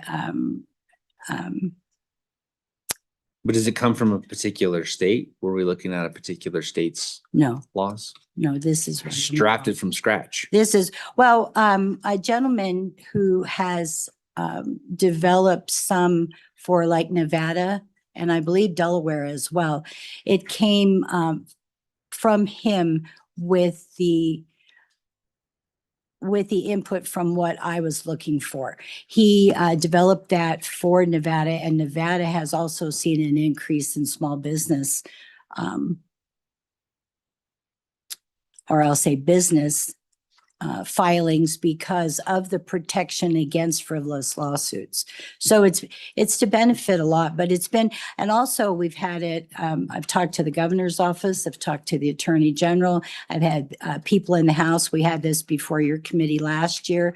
So there's been a lot of refining to it to make it the very, very good bill that it is, and also ready to be pushed on. How does this bill differ from the bill we considered last year? The bill last year was pretty encompassing about a lot of different things and actually included things like some of the information from the Granite Act. And so those things were pulled out, and this is for this bill is, like I said, refined and ready to, and in fact, as you look through it, it is there's the definitions at first, the definition of what a SLAPP suit is and the protections for the people.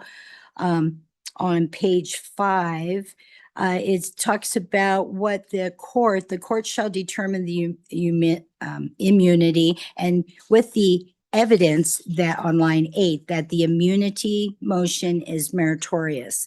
On line 12, it talks about the interlocutory,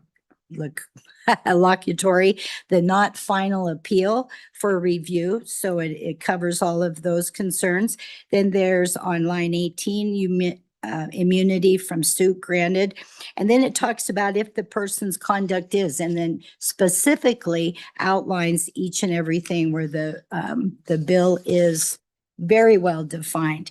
On page 6, line 16, in determining whether an immunity asserted under this section may be overcome, the court shall only consider the pleadings, the motion, any response or reply to the motion, and any supporting or opposing affidavits or declarations stating the facts upon which the asserted immunity or exception to the immunity is based. So it wants to give the court the clear vision of what this does. On page 7, any action dismissed based on the immunity from suit shall be a dismissal. And then it goes into that. Page 8, it talks about the court shall award reasonable attorney fees and how that would work to a T. On page 9, discretionary. Where's that attorney's fees provision? That is on page 8, line 8. It's under 144-104. Okay, and it talks about who successfully asserts on page 10. Okay, and then down on line 17, for purposes of this, it talks about the immunity from suit provided in 1-44-103 against governmental entity or employee. Okay, so it goes, yeah. Discretionary fees on page 9. And it talks about when the court finds that the assertion of immunity is frivolous, how that would be handled. And then it talks about slapbacks on page, or line 15 on page 9. And then on page 10. Got a question here from Senator Cole. Yes. Mr. Chairman, Senator. Mr. Chairman, Go ahead. Senator Bachman, just page 6, line 18. And why is it necessary to put in the court shall only consider that language instead of say may or some other language in there? Why is that necessary to put that in there? I'd just like to hear your explanation. Thank you. I had circled that same thing. I was going to ask that question. Why are we limiting the evidence that the court can consider? Evidence is already going to be limited by our rules of procedure and rules of evidence, but why are we further limiting it in statute? Okay, I believe, and honestly, there is someone that could explain it probably a lot better than myself. But what I will say is in determining whether an immunity asserted under this section may be overcome, the court shall only consider the pleadings, the motion, any response or reply. This is not to be the jury trial itself. This is just to see if in fact this issue has merit. So this is not the final say of the thing. This is just, oh dear. Senator Craig. Yes. Mr. Chairman, just going to chime in. It is the final say. If the court determines that there's immunity, that's the end of the case. So it is the final, it could be the final say in the entire case. That's the whole point of the bill, is to create an immunity for people from lawsuit. So if the judges can only look at those certain things, then I think that's what the rest of my rest of the Okay. committee's trying to get at is why are we limiting the evidence they can look at? Mr. Chairman. Representative Ottman. Okay, and Senator Crago, my verbiage probably did not go along with what you're asking or what you're trying to say, because I know the intent of the bill and I know why it was drafted. I do have someone online that can answer you more specifically, if you would allow that. Yeah, we'll just store the question. Okay. And we'll eventually, hopefully get to your, online testimony. Okay, Who is the person online? Mark Marcuzzi.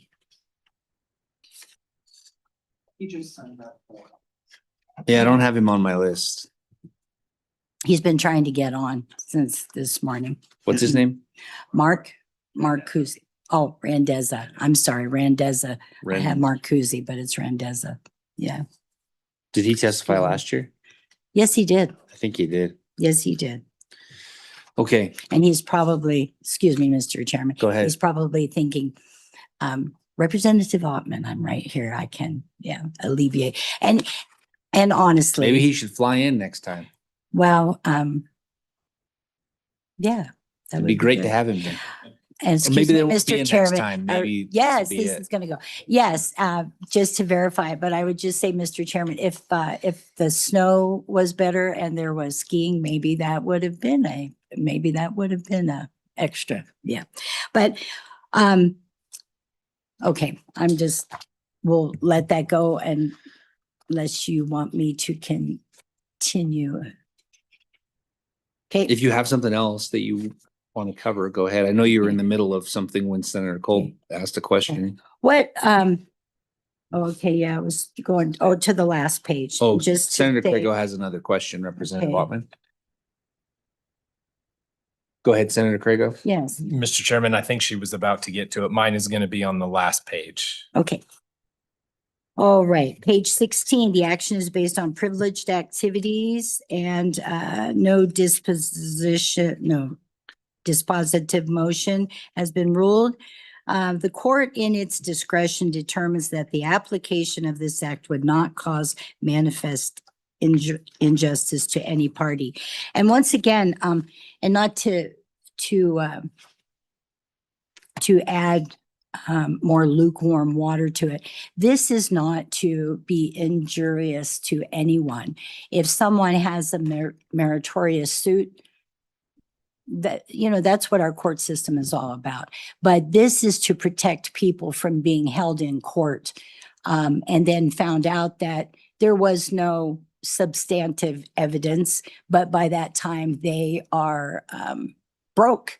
And we've even had instances where, there might be a fence case where two people are saying, this is my fence line, no, it's my fence line, and go to court. And before it's all said and done, both of them rue the day because of the cost that it has been to both parties. So this is just to stand for people to look at it and to say, does this have merit? If it does, proceed. If it doesn't, you still can proceed with your claim.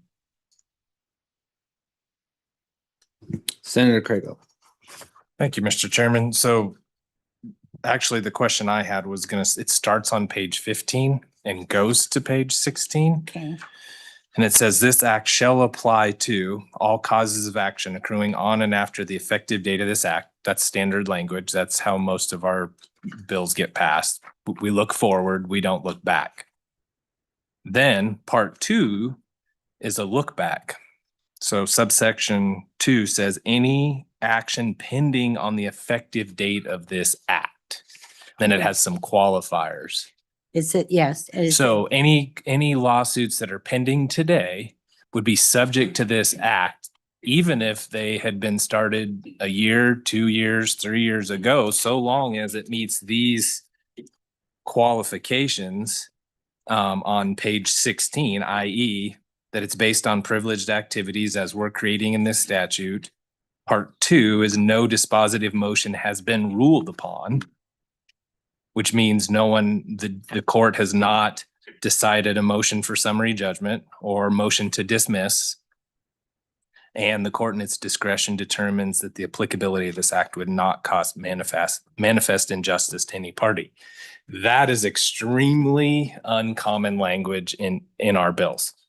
I've never seen that before in 6 years of being here. When we start talking about these kinds of things, this is the first.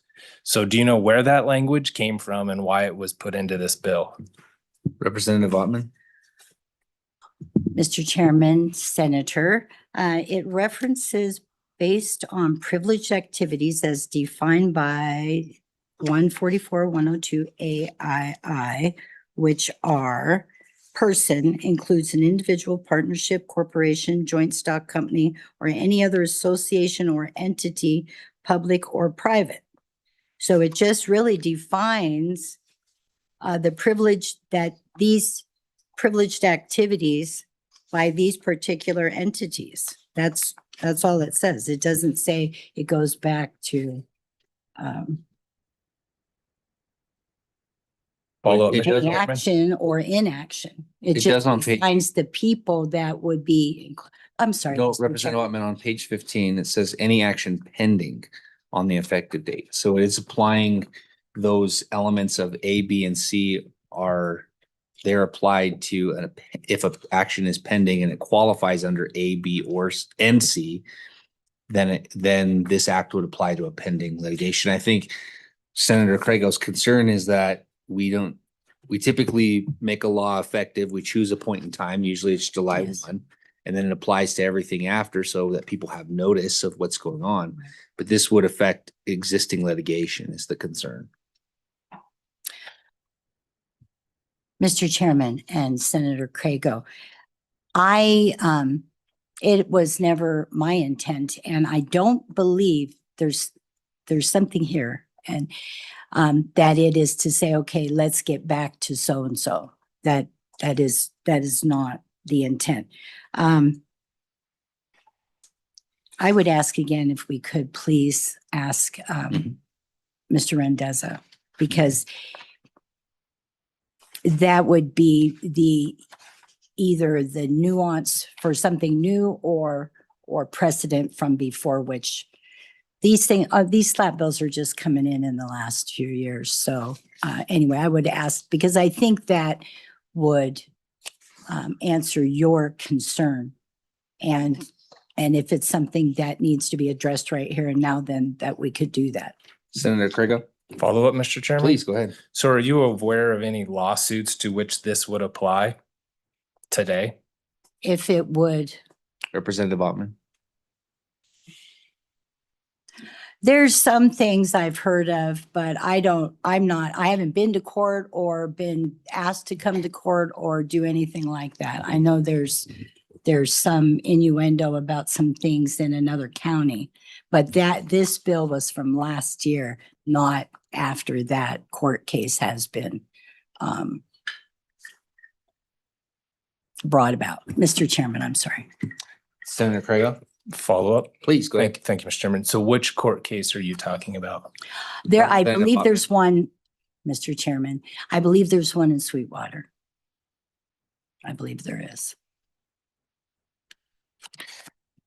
Representative Ottman, I wanted to go back to page 8, the attorney's fees provision. There's two things that are unusual about this provision. One is that it's a shall. So,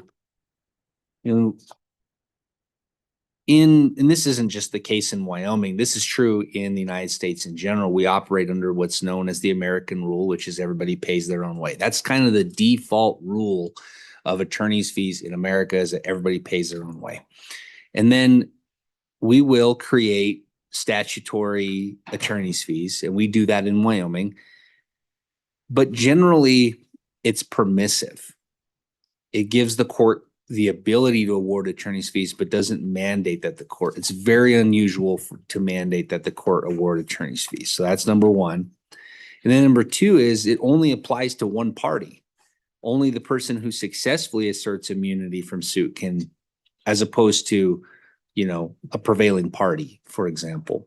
So can you speak to why would we want to mandate attorney's fees in this case? I know you alluded a little bit to it earlier. You talked about how lawsuits are expensive, and I get that, but Why would we depart from what we typically do here in this statute? Okay, Mr. Chairman, and again, forgive my lack of legalese, but what I will say is that the intent of this is to, okay, with the American rules saying, you know, everyone will pay their own, that is a wonderful thing for people that go into court under the same things. This is a meritless lawsuit that can be held up in court for an extended amount of time that is intended to shut people up, to take away their First Amendment rights, and to break them so that they never speak up again. That is the intent of this. So when they go in, if there is merit, then it goes into, you know, the responsibility of each party. If there is not merit, then that is when the financial thing kicks in. So that is why. And that is the premise really behind a lot of this bill, is because if a lawsuit is meritless, if it's just out there just to be brought against someone, there's a lot of people that bring lawsuits against, say, an irrigation company or a company with the golden arches or whatever, just primarily to be advantageous to themselves. And so this is to protect those people, their First Amendment rights to do what they do without being totally broken. So anyway, Senator Mr. Holt? Chairman. Yeah, thank you, Mr. Chairman. Well, respectfully, Representative, I mean, I think you're trying to do the right thing. The question always is it really balanced? I see the issue about attorney's fee being one of those places where it's not balanced.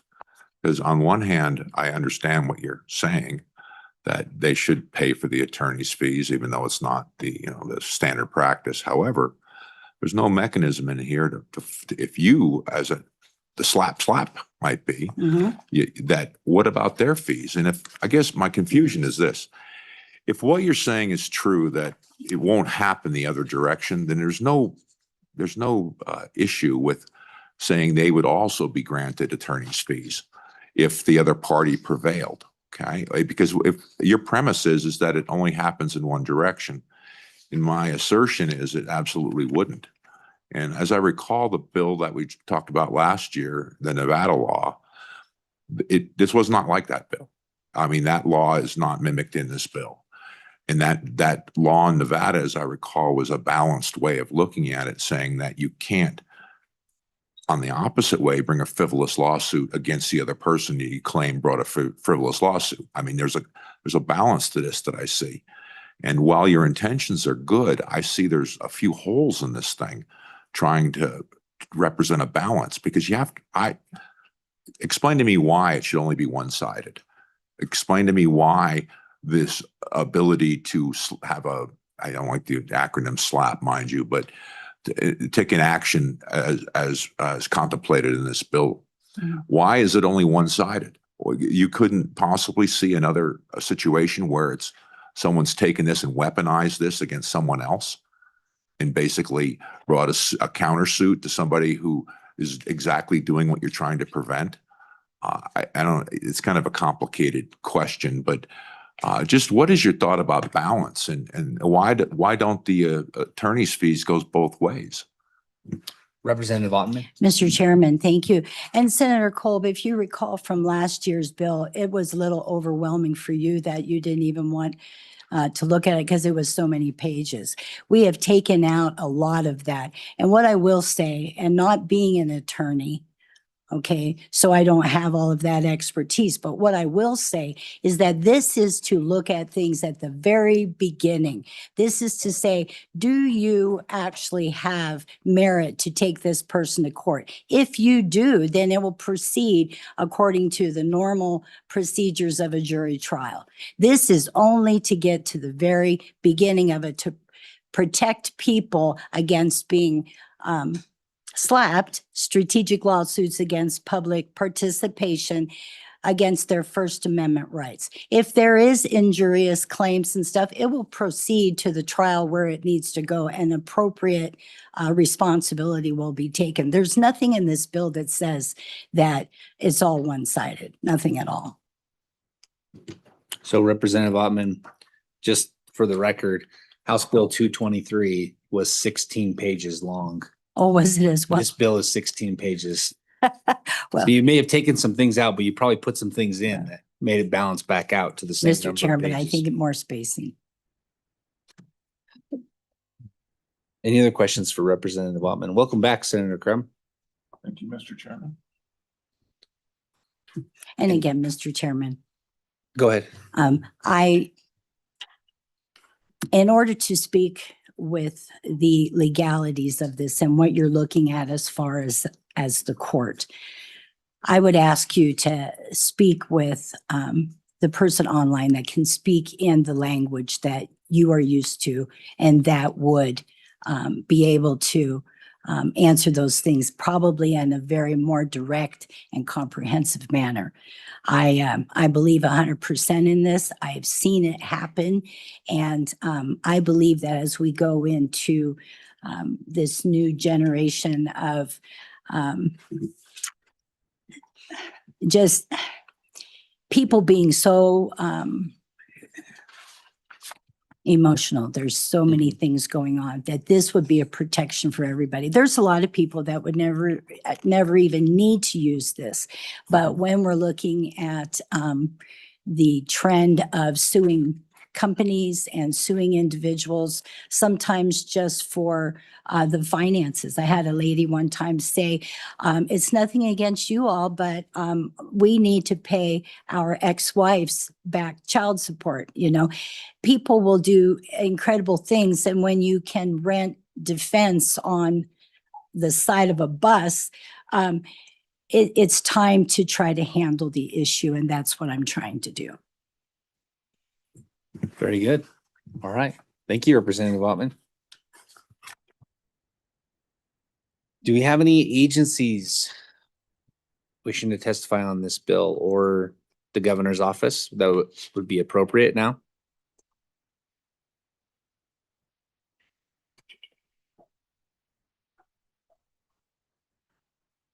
Welcome. I'm expecting General Counsel Anderson. She is tied up this morning, so I am the second string. Elizabeth Stefani, Special Counsel to Governor Gordon. We appreciate you. Don't worry. Thanks. Having somebody here is very important, so we appreciate that. Well, appreciate the opportunity to speak on this bill. We have come through this bill and identified a couple of areas that we think need a little bit more fleshing out. But I'll just say on the outset that, you know, we do generally support the concept of anti-SLAPP legislation. I certainly can see the public policy reasons for protecting speech and protecting people from the cost of litigation when they're, you know, rightly expressing their First Amendment rights. However, I'll just highlight a couple of areas that we think need a little bit more attention and a little bit more discussion to balance out some of the interests at play. The first would be, I'll just point you to the language in the bill on page 5. There is some language on lines 6, 7, and 8. It talks about the court deeming a motion to dismiss or amend as evidence that the immunity motion is meritorious. Our office wanted to flag that there might be some due process concerns here. There are a number of reasons why a party may want to dismiss a lawsuit, and having this language in the bill would create a presumption, you know, that dismissal was motivated by having a frivolous claim, which might not be the case. So there are some concerns around that language. Another that I'll highlight is the exemption language. And so that's just on the next page. The bill outlines 3 exemptions, and we have looked into some legislation in other states. We've, of course, reviewed the uniform law. There are a number of other exemptions that I think the state of Wyoming might want to consider beyond the 3 here.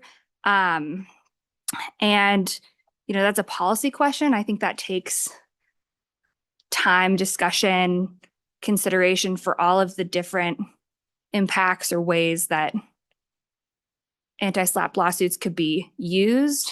And so just wanted to note that.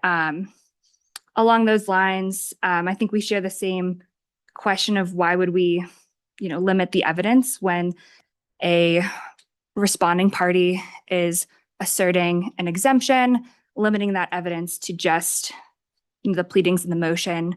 I think that's, again, potentially a policy question that we might want to flesh out a little bit more.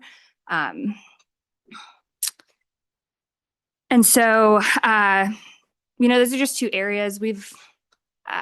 There are certainly other areas that concern us here. Attorney's fees, certainly agree that there is a little bit of an imbalance there, seeing that, you know, if you have a frivolous claim on one end and anti-SLAPP is triggered, the court automatically gives those fees. And then if you're a responding party and you're able to find and show the court that actually the assertion of SLAPP was frivolous in the first place, then it's a may. So, you know, some of those policy questions, the exemptions, we would suggest to this committee that perhaps an interim topic could be a good way to flesh out some of these questions. And with that, I'll just open myself up to questions. If you'd like me to go into further detail, I can. Thank you. Committee, are there any questions? I know I was, and I believe Representative Ottman was included on this as well. We were sent some of the concerns, so I've been looking at those beyond what you testified to as well. So I am aware of those other concerns. Any questions, committee? All right. Well, you got off easy. All right. Thanks. Thank you. Mr. Chairman, Representative Ottman. could we have Mr. Randazza answer some of these concerns? Yes, we're making a list. My preference is to always complete in-person testimony first. I give deference to those that have traveled here to be here. That's just my standard practice. I'm not just doing it here. I do it every day. That's just what I do. So I understand he's your witness, but I'll complete the testimony in the room and then we'll get to him. Mr. Crossman? Were there any other agencies or any associations that wish to testify on this? Yes, let's take the Trial Lawyers Association first, and then we'll get to you, Mr. Crossman.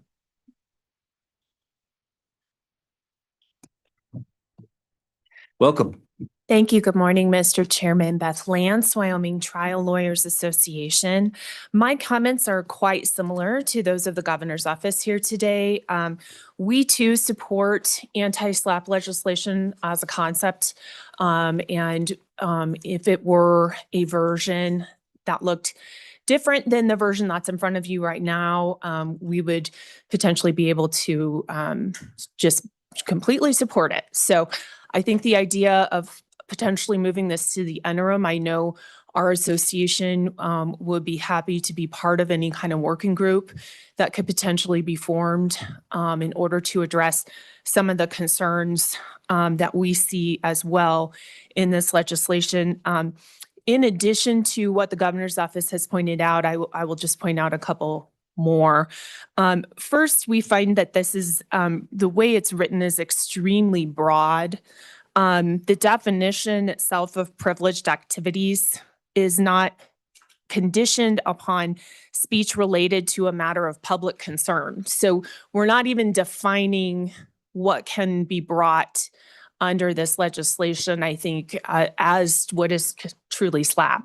And so that I think is the first concern is we need to flesh out these definitions so we know exactly what kind of lawsuits this is intending to apply to. And that goes again towards that applicability and I think needing many more exclusions as well and exemptions in order to make it clear what this applies to and what it doesn't, and to not unintentionally be reaching different kinds of lawsuits. Just for an example, the state of Texas in theirs has 19 exemptions. So for this to just have these 3 vague exemptions, I think it is a disservice and we're not looking, I think, carefully enough at what would be best for Wyoming for this legislation. Additionally, there has been an amendment put on, and we also have some concerns with that amendment as well. The amendment that was put on to page 6, I think it's within line 16 through 20, which is requiring that the court shall, disallow hearing or supplemental briefing only unless, it's a and then additionally, it goes into saying that the court does not, sorry, I have the language wrong here. I apologize. So it's that the amendment disallows hearing or supplemental briefing. And I think that that's a due process issue as well. That was also, I think, pointed out by the governor's office. And then that last sentence, the court shall construe any disputed material facts in the light most favorable to the non-moving party. But I guess unless this is a bench trial, court is not to be determining any facts. They are not the fact finder. And so just these kinds of pieces of language that exist, I think, throughout that are confusing, that are not taking into account our existing rules of civil procedure and not taking into account, I think, the due process under the Constitution. And I would stand for questions. Questions for Ms. Lance? Committee? Appreciate you, pointing out the civil procedure and due process concerns. I believe those were chief among concerns of the committee last year when we considered this legislation. So I was hopeful that this bill would have addressed some of those concerns, but it probably did address some of them, but it is fairly obvious that we continue to have some of those issues with this legislation. What about, Ms. Lance, the effective date of the act? Do you have any comments on this applying to pending litigation? Mr. Chairman, yes, I think that is certainly another concern. Again, that's a due process issue under the Constitution to make this apply to litigation that has currently been operating under a different set of rules. Great. Any other questions, committee? All right. Thank you, Ms. Lance. Thank you, Mr. Chair. Any other associations? Then we'll just move into general public comment.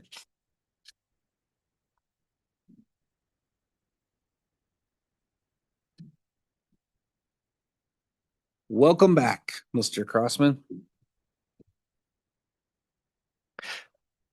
Hello, Mr. Chairman. Thank you. Again, I'm here in my personal capacity and not representing my employer. So a couple of things that I can start out with. So a bunch of discussion was, well, actually, before I begin that, I believe there is an amendment offered up that discusses that addresses, I believe, three or four of the concerns that the governor's office had in that email that was shared. Specifically, let me try to find them here.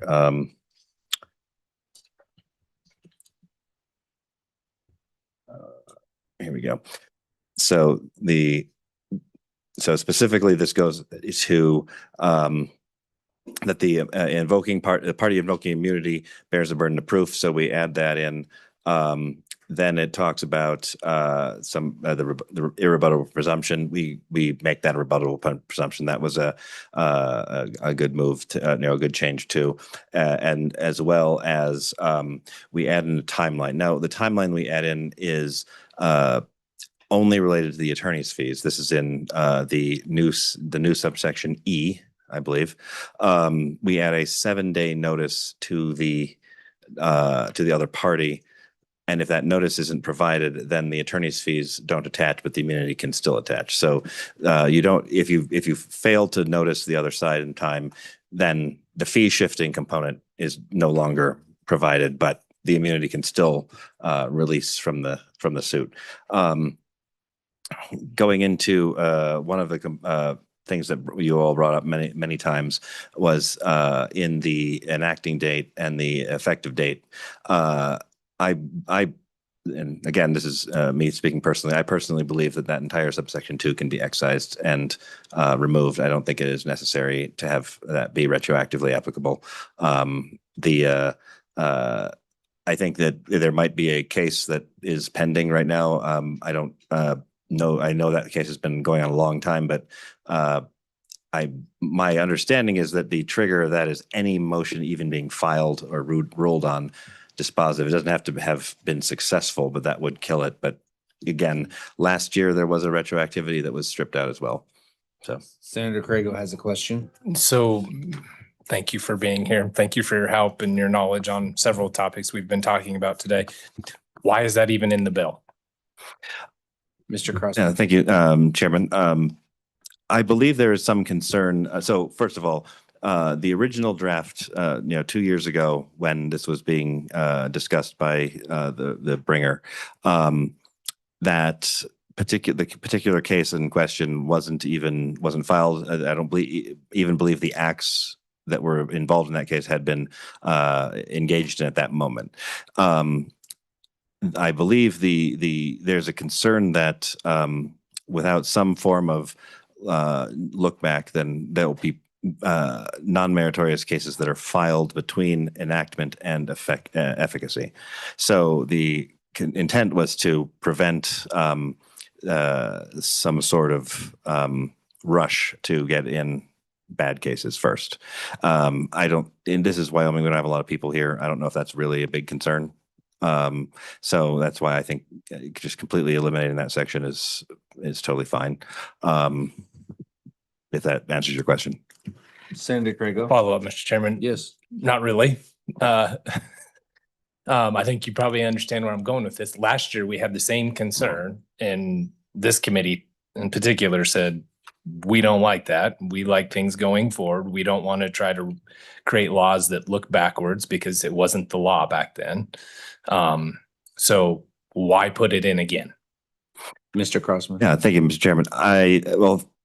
This one I think looks a little different than the one last year. Last year actually covered anything regardless. This one specifically was designed to anything that hadn't had a dispositive motion filed. And so that is basically cases that since motions to dismiss are de rigueur in early practice, those will probably have been filed and ruled on in the first couple of months of a case. So this is really just to stop the rush to the courthouse part. I think that at least in the case that it might be a little concerning, I believe a motion to dismiss was filed early on and ruled on. So that particular case would not be affected by this at all. But as I said, removing that section is reasonable. I think there was another topic I flagged, but you might have to bring it back up with me.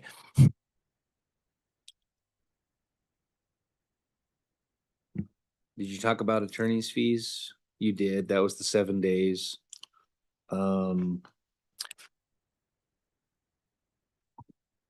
I do have one. There's a presumption in the amendment, a rebuttable presumption. Yep. Page 11.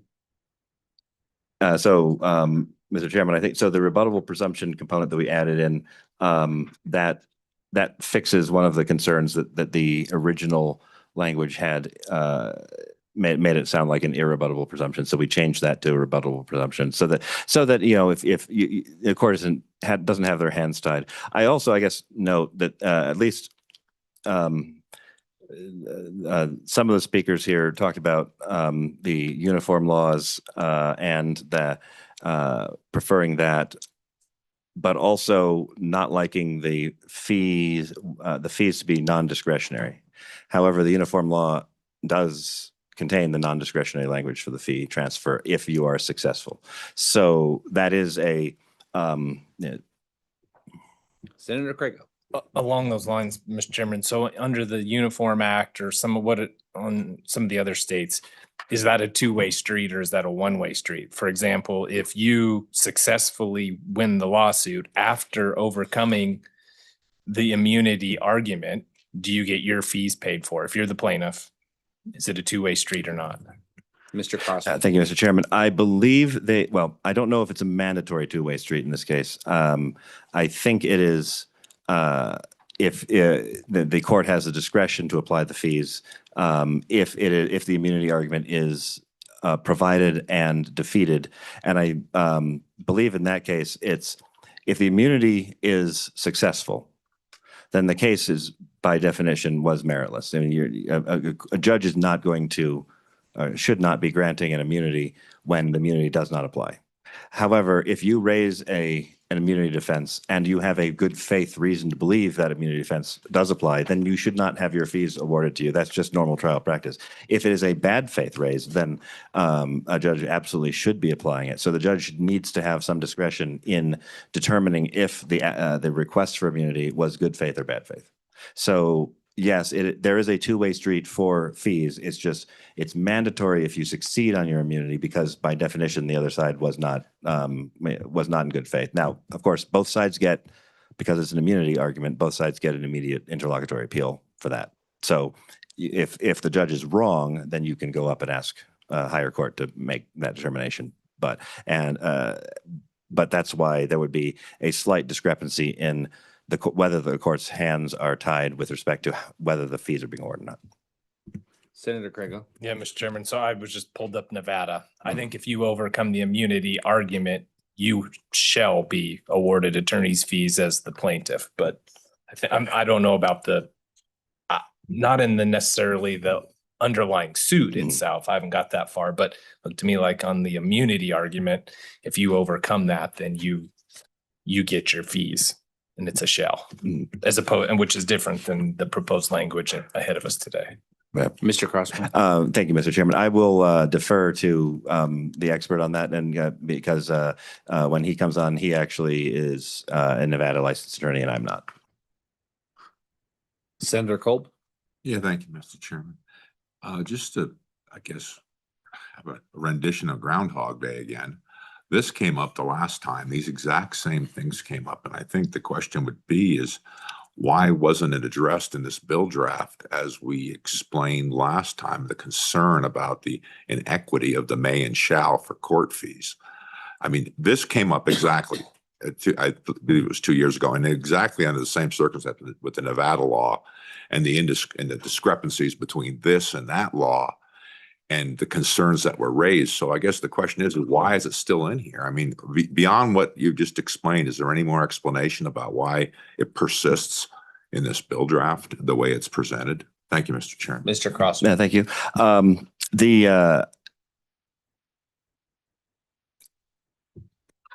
Page 819, 5, 6, 7, 8, 19.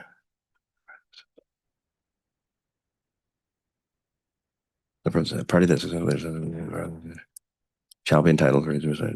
Okay.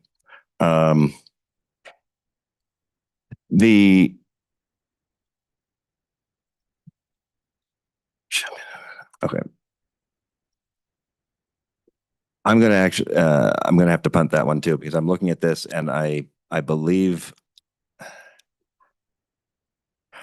believe I have in front of me the makings of an answer that will be satisfactory. And I think that Mark Randazza would. So I'm going to let him answer that one specifically. my sense is that it does have to do with what I explained previously, in that the shall is because that is a determination, and in the may it's because then the judge would have to determine whether or not it was frivolous or not, the application of immunity. But I'll defer to him. Mr. Crossman, I asked this question of Representative Ottman, and still I'm not really sure on the answer I got, but this legislation, you keep referring to an expert. Did the expert draft this legislation, or or did you work with the expert in drafting legislation? And did we model it after a particular state, or where does the bulk of this language come from? No, thank you, Mr. Chairman. Mark and I worked together on this. He's the expert on these laws around the country, and I worked to make sure that it balanced in Wyoming, as well as we together came up with the idea of. So last year we had this panel did raise concerns, and we attempted to address many of them, and also we wanted to. So last year's was half procedural and half substantive. And so we came up with the concept of, over the summer, while we're trying to deal with these questions, let's go all the way substantive. Let's turn into immunity, because that will solve the Erie Doctrine problem that other statutes, including the ULI, UPEPA, which is purely procedural, maintain. And that, here's why I believe that to be a better move for Wyoming than UPEPA. UPEPA being purely procedural, it may or may not be. I'm not going to pass judgment on whether or not it's good for inside of Wyoming issues. Two citizens in Wyoming going after each other. However, being that we only have 575,000 people roughly, there is a potential, and plus the internet, and as we were talking about on a previous bill this morning, there are a lot of situations where people from outside the state will be wanting to sue, and then you'll end up in federal court due to diversity. And without an Erie Doctrine fix, the federal court will ignore our protections here, because, as you know, the federal courts do not have to pay attention to our procedural rules. So by going to a purely substantive component, the federal courts would be required to respect it. So that's the thrust of this, and that's what he and I worked on together to get this here. I was more bringing in the Wyoming, turning into more of a Wyoming statute, and he was bringing in his experience working under these laws and drafting them in other states, and also having 10 plus years of understanding on how these laws in other states have not been as successful as they could have been. Other questions for Mr. Crossman? Yes, Senator Craig. Thank you, Mr. Chairman. So one of the things I noticed, Mr. Crossman, was it seems to me this immunity argument can be raised at any time within the legal proceeding. Is that correct? Mr. Crossman? Yes, thank you, Mr. Chairman. I believe it could be raised at any time, but at some point, and I am not a trial attorney. I'm more of a solicitor than a barrister. So I will allow Mark to get into the details of how that works. But I believe that if it's raised too late, it would be waived, things like that. But as I said, I don't get into trial practice. It's potentially that it's logical. I mean, why would you raise it late if you're trying to get rid of it anyway? Like the whole point of this, as the defendant of a defamation suit, you want this to go away without spending money, without having to be dragged through discovery. So there isn't a logical reason why you would call it late. And at that point, I imagine a judge would be able to say, why was it? There's a big reason. There's these things called lawyers who are going to make a lot of money if they wait until the very end to file the immunity defense, and they know it's a valid defense. They can wait in fact, they could wait till after trial, before a jury verdict has been issued. They could wait till literally the last day of trial, raise their defense to the judge, and they've accrued hundreds of thousands or more in attorney's fees, and then the judge has to grant that. I think other states actually have a deadline for filing the immunity. I don't see that in this particular piece of legislation. Just, I guess, your thoughts on that, I if you'd think be the bill opposed. last year did have a Yeah, deadline. and I think, and maybe that was a poor drafting on my part with respect to the amendment that offered. I think that that was supposed to cover that, that with the 7 days. So I will let Mark answer that question and deal with it. Thanks. Other questions for Mr. Crossman? All right, thank you. Hello, ma'am. Good morning, Mr. Chairman and members of the committee. My name is Kari Cochran and I live in Rock Springs, Wyoming. I'm a former member of the Sweetwater County School District Board of Education, and I'm here speaking on my own behalf in support of House Bill 103. I'd like to share with you my story as a mom and as someone who was recently taken to court by 2 school officials because I spoke out about the district on social media. 3 years ago, I experienced what no parent should ever have to. My son Joran took his own life after enduring bullying, sexual harassment, and mental health struggles as a high school student. Since then, I've spoken out about the district's failures to address bullying, mental health, transparency, and accountability. 2 years ago, I stepped down from the school board because I felt I could do more to advocate for change as a parent and a community member than I could on the current board. My advocacy involved making public comments at school board meetings, communicating by email with the board and other officials, speaking out on social media when I believe the district or school officials have violated law, ethical constraints, and district policies.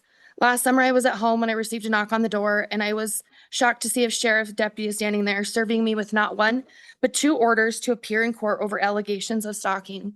One restraining order petition had been filed by the assistant superintendent and another by the superintendent's wife, who apparently is a district contractor, and on behalf of herself and the superintendent. Both petitions were based on my online posts and comments. If granted, these orders would have barred me from contacting those public officials in any way, including by phone, email, or social media. The assistant superintendent even asked the judge to ban me from attending public meetings she attended, which would have kept me from school board meetings and school buildings, as she also requested, even though my daughter is still a current student in the school district. I was stunned and overwhelmed. I didn't have an attorney, and I was expected to be in court in less than 2 weeks. All because I dared to speak out against a district that failed my son and is now participating in my daughter's education. Fortunately, by the time I was taken to court, the media had learned about Joran's death and a dispute I had with the district over his records.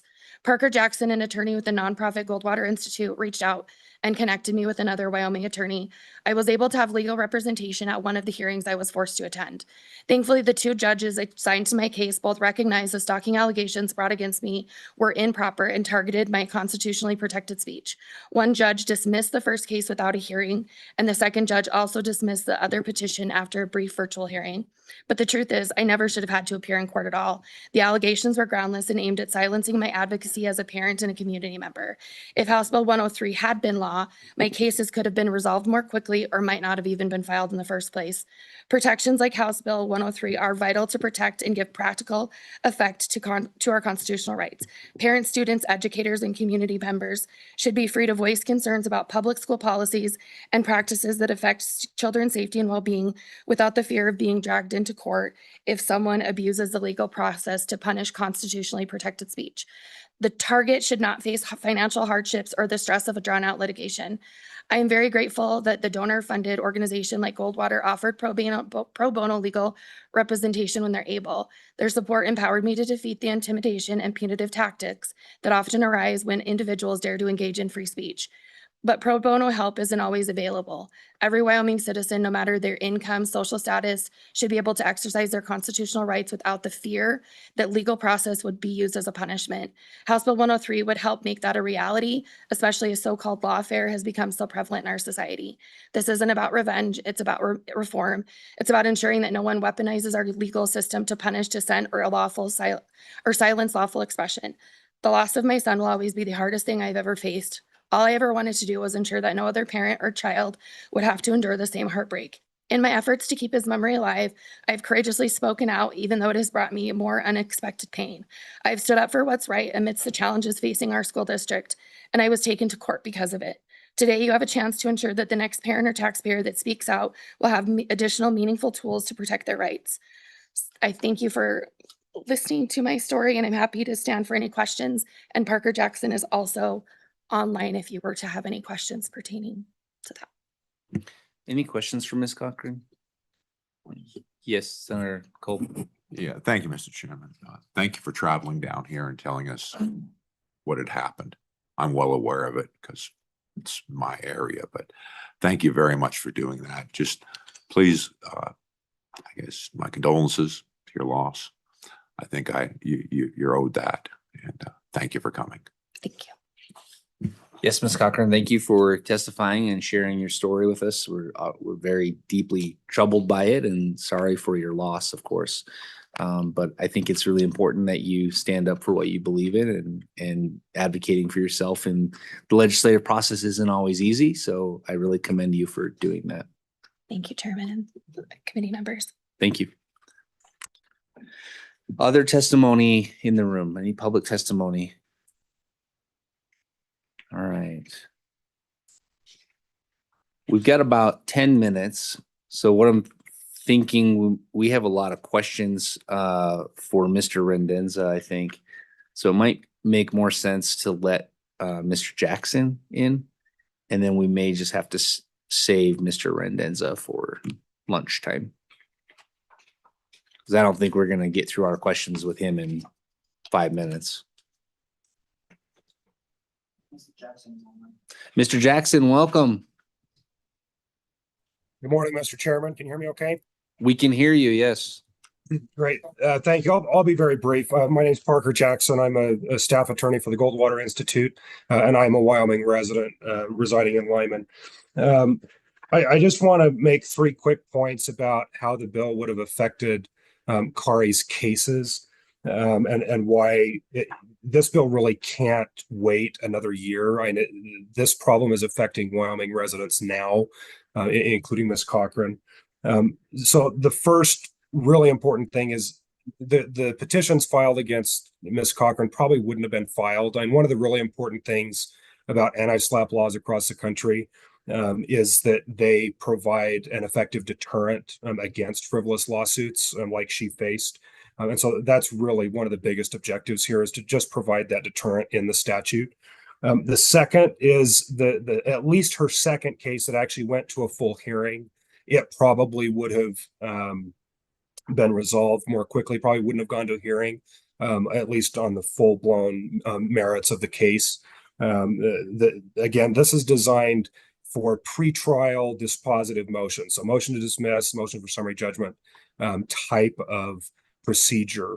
And it provides a way to get these litigants that are hauled into court unnecessarily out of court, and then to provide them some recourse on the back end.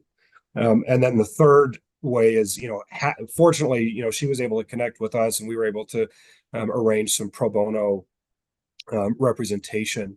But had she had to go hire a private attorney, those legal fees really are critical for a couple reasons. One, on the front end, it provides attorneys an incentive to take cases like this, and also to pursue maybe alternative fee arrangements if they have to do something on contingency, knowing that there's something on the back end, or some other, help people that can't maybe do the traditional hourly billing arrangement. And then the fourth thing, I don't think it would have been as critical in Kari's case, but it may have mattered in other cases, is it provides this slapback procedure so that if somebody incurs damages beyond just legal fees, that they have a cause of action to recover those and be made whole on the back end. So those are kind of the key features of the bill. I know there's still a few questions about some of the specifics, but I would just very strongly encourage you to take up those discussions now, and let's not kick this another year and let another situation like Kari happen. So happy to answer any questions. Questions from Mr. Jackson? All right, thank you. Appreciate you. All right, is it Mr. Rendenza? Am I saying that right? Mr. Rendenza, I'm assuming you're listening to us. We're gonna probably break at this point in time and carry this over to the noon hour. And you can communicate this to Mr. Rendenza as well. What would be helpful is, hopefully he was listening to the questions that we asked, to just come on. We're not going to spend a whole lot of time at the noon hour. We've already spent a considerable amount of time on this to just answer our questions. We've already got an overview of the bill. We've already walked through basically this provision by provision, but if he could just address our questions, I think it'd be the best use of his time and our time. Representative Ottman. Mr. Chairman, I will relay that. And if I might just make a comment, would that be all right? Yes, go ahead. Okay. As far as you all know, I am not an attorney, so to talk in that language is not easy. But what I will say is you ask about why does it apply, Senator Crago? Why does it apply to pending cases? And I'll just mention this, okay? And if this doesn't answer that question, then we can go further this afternoon. Section 3 allows limited retroactive application only where no dispositive motion has been ruled on, and only if the court finds no manifest injustice. This protects defendants currently trapped in SLAPP litigation while giving courts discretion to avoid disrupting cases near resolution. The manifest injustice standard is a familiar judicial tool. So if that answers or creates more questions, then we can address that then, if that's okay. And Mr. Chairman, as far as the other states, the substantive immunity framework avoids the federal court problem that has weakened anti-SLAPP statutes in California, Oregon, and other motion to dismiss states. The SLAPP Act provision follows the approach used in a handful of states. The explicit substantive law declaration and eerie conscious design make this one of the most carefully constructed anti-SLAPP statutes in the country. So we're working to make it the best, particularly for the people of Wyoming, but also across there. So I just wanted to mention that so that this afternoon, Mr. Randazza will have heard those comments and questions, and also he'll be prepared as you will. Okay, Senator Crago. thank you. Mr. Chairman. Yes. Yes. Representative, the language you just read, two questions. One, can we get a copy of that? Sure. And two, where did that come from? What you just read? What it was a response to some questions that were brought up previously, and so we answered those. And so anyway, Senator I can Crago. get you a copy of it. Follow up, who's we? We, Mr. Randazza, Mr. Crossman, and there's been a lot of people that have worked with this, along with the Press Association, and I mean, just all the stakeholders. Perfect. Thank you, Mr. Chairman. Thank you, Representative. All right. So when we come back at noon, we'll continue on House Bill 103, and then we will take up House Bill 157 and House Bill 92. We'll see you at noon.